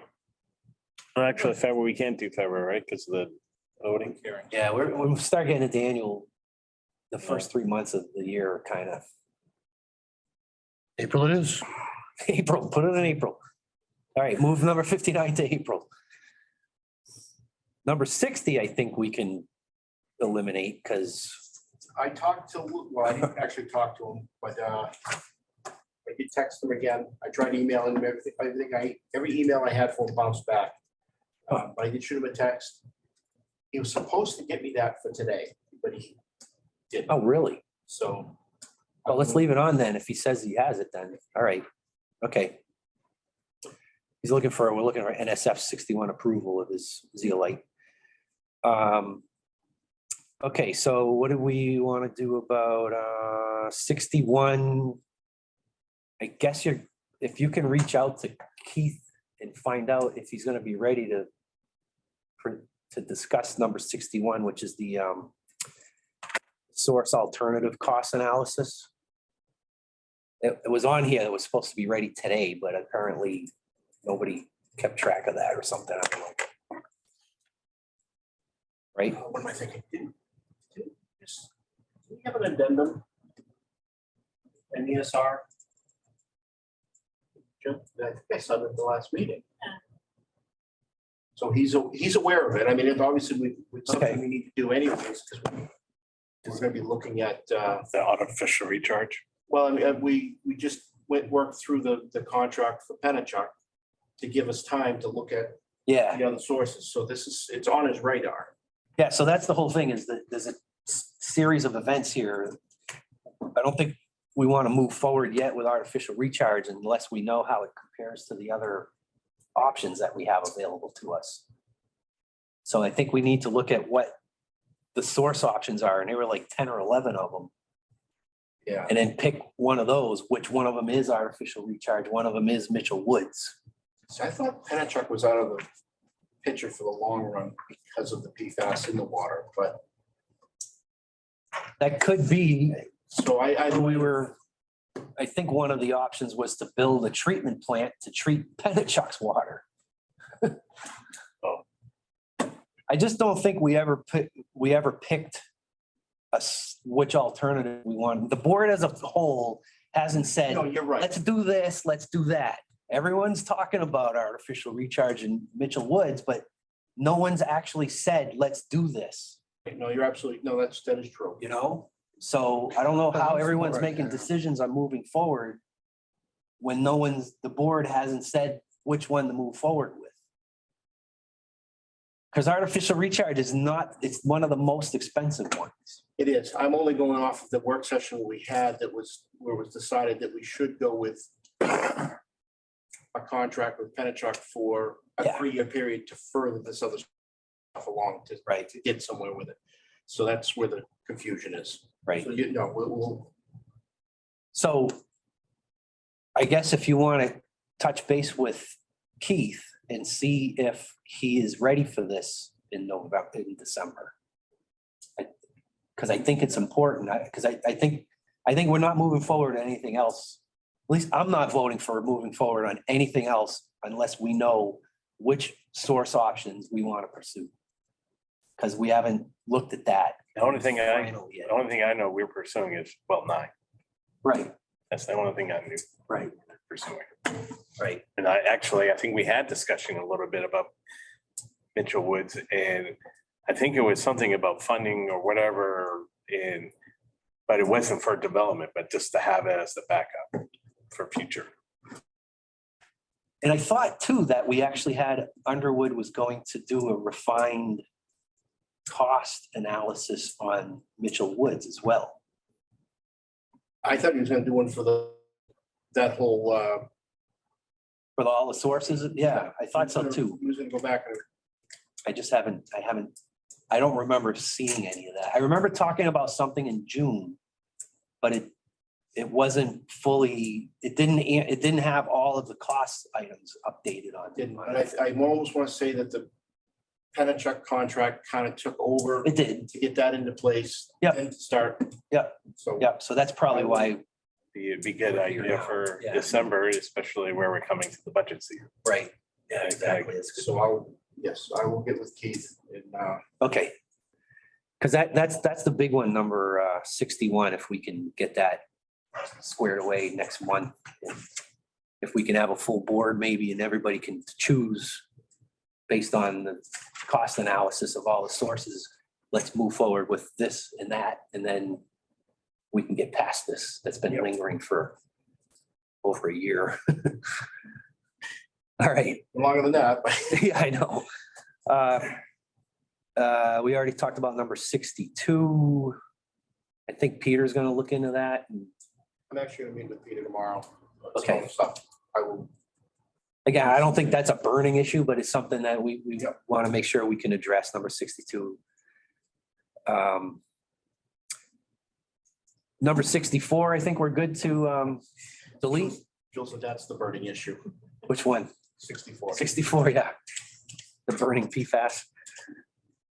It's that one can go, right? You guys good with that? Number 65.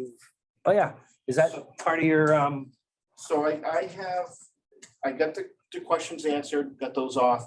I am still trying to get work into the schedule. We can get out there and do some sampling and not sampling, but some investigating the, investigating. I did pick up a scope oh, yeah? to try to look down it and kind of see if we can see anything going on. And I am gonna, whenever we get out there, I'm gonna try that. It was actually even if it doesn't work, I actually bought it. I personally bought it. It's a scope like you put up into vents and stuff. It's waterproof. It's got like a 6-foot bendable scope and it works off of your phone. So you Yeah, download okay. an app and plug it in. So it all works off your phone battery and it just extends the camera of your phone. Oh, yeah. Working through. So I'm gonna give that a try. And I do want to do some hydrant flow tests. So that'll all work into. I am gonna get in a hold of the fire department as well because we want to do some fire flows for the ISO. Say that right? Survey.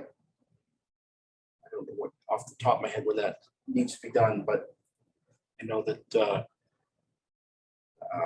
Rich Dawn, the fire department, did reach out a while back about working on the ISO survey. So that's one of the things that we do is do some fire flows around town. So All right, you want to postpone this number 65, push it off till what? Do you think December or January or? I should be able, yeah, we definitely need to get out cold. Yeah, Sand the road as well. Things start freezing. And so, Right. yeah, December should be fine. all right, so you want to just change number 65 to this December then? Amanda, you got that? Okay. We didn't add anything to this list today that I'm aware of. I don't know that. But- Oh, all right. Any old business? Nothing? Good. Good. Any new business? Good. It's superintendent's update. Just a few things and I'll just kind of reiterate. So the wellhead protection area signs came out on 11/14. So we have the signs and we have the posts all areas have been marked out for dig safe and we're ready to be done, to be excavated, I guess, on the 18th, after the 18th. So I did meet with Lori and Kyle on that. So are they actually, they're not excavating anything or are they just pounding? We're just gonna pound in. Yeah. So I did ask Lori, you know, and Kyle, I said, what do you, I'm thinking they had a machine to do it. And they said, no, we just use a regular post pounder. And I'm like, Yeah. they're tall posts as well. So Oh, they actually, Lori researched a mechanical, a hydraulic one. And so I don't know if they're gonna purchase or the other thought was rent. So either way, if they're not gonna rent one or purchase one, I'll probably look into renting one to make it go a little bit easier. So beating up on the guys out there. and how many signs are we looking at installing? 32? Will be more than that, but 32 within the town right away. And I still gotta get with the state and see if I can't do something up in their area. Are those all, is that all the signs that we ordered or are those, We ordered 75. so we're gonna kind of keep some aside? I want to see Place 'em. extras in there.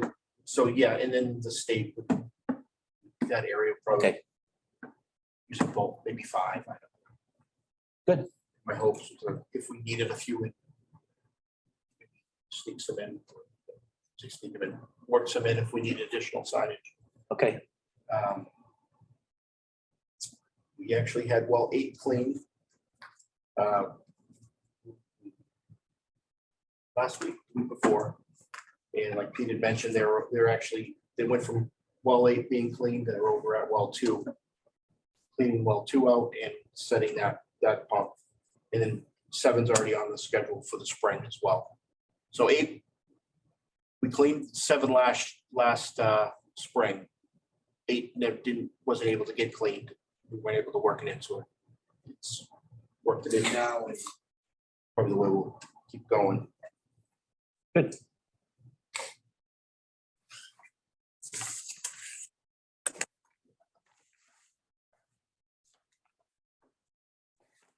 And I don't know if the cost of, so we started the changeout process.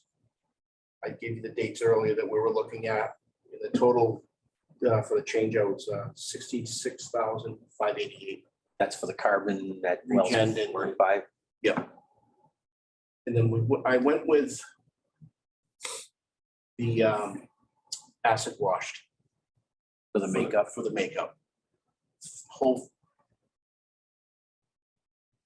Figured we'll be able to see it well too, if we're gonna have the iron issue. We didn't have it at 4 and 5, but hopefully this, I just want to be able to put it online and not have some issues with if we have that extra iron. Right. So the thought was the acid wash would be hopefully alleviate that. Yeah. So billing frequencies, we're not thinking about changing anything yet. We were talking about maybe going monthly billing, going to We're still working on numbers. with townwide that. quarterly or. Kristen and Amy are working on numbers. And that'll probably, if we have everything together, we'll probably put something, Right, yeah, I just wanted to see if you were, sounds like you're looking into it. they asked, Kristen actually wanted it on the agenda for this month. And I don't think we're there yet. I know there's gonna be questions, so let's get all the information and. Right. and, go from there. Right. And then in everybody's packet, there's a letter from the planning board. And I watched the meeting on Channel 20 and they were highly recommending that we go and abandon our odd even irrigation. Oh. So, I don't know, just thought that was interesting. Have to come up with another conservation measure to satisfy the state requirement then. Yeah. Is that the case? If you can find that, I'd like to show them that and say, this isn't just the arbitrary thing. No, I should look for that, but I did mention that to him as well during the meeting. I think it's our conservation, it's in our conservation plan. That's something we need to have when we, apply for grants and that kind of Right. stuff you need to have, you're supposed to have. And Yeah, And looking at that, if we don't have any conservation plan in place, that we can't get grant money because we're not using our resources to the best of our ability type thing. oh, is that right? Because, people are always wondering, and we've seen it too, where you drive down Nashua and like every day it's sprinklers going on. They don't have body even over there. Manchester doesn't. So how come they don't and we do, I guess is the question. They may have another conservation plan. yeah, Yeah, maybe there's. I would like to, and I wish I had mentioned this at the meeting, and I didn't think of it at the time. And I think because of our conservation efforts, so typically our demand goes up when we get into drought. When you really should be conserving, and Yeah, that's when. that's when everybody wants to use the water. They Yeah, want to use their water. that's when we We've don't been have it. able to make it through these droughts most of the time without having to increase any kind of restriction with the restrictions that we have in place. Right, So I think we're doing some good out there as far as, right. we're not, Oh, man. And if we're, we're not going that extra, to a total ban unless, I mean, there's been circumstances where we had to kind of push things back, but we've been with supply issue, it was more of a operational issues that we've been having as far as with the PFAS and yeah, wells plants being not up down. and running Yeah. and wells down and stuff. So that was, The other thing is with just a normal standard odd even what we have, you can water 24 hours of your even or odd day. Right? I mean, there's nothing that says you can't. We may impose further restrictions if we go into a drought. But you should be able to water all the irrigation you need in a 24-hour period every other day. You know what I mean? So there should be no need to have to go to an everyday irrigation allowance. People just don't think that, So anyways. I don't know, if you could find like some backup information, at least we can explain to the planning board. Maybe if we can make that an action item, number 66, you don't want to do that, Amanda, to make, investigate, water conservation. What was the other thing you guys said it was related to? Water conservation plan Loans. Grants. and grant availability. Related to odd even irrigation policy.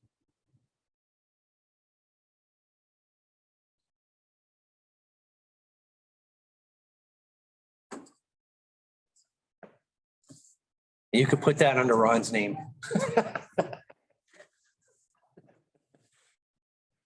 Good. I think that's good. Let's call it a day. Motion adjourned.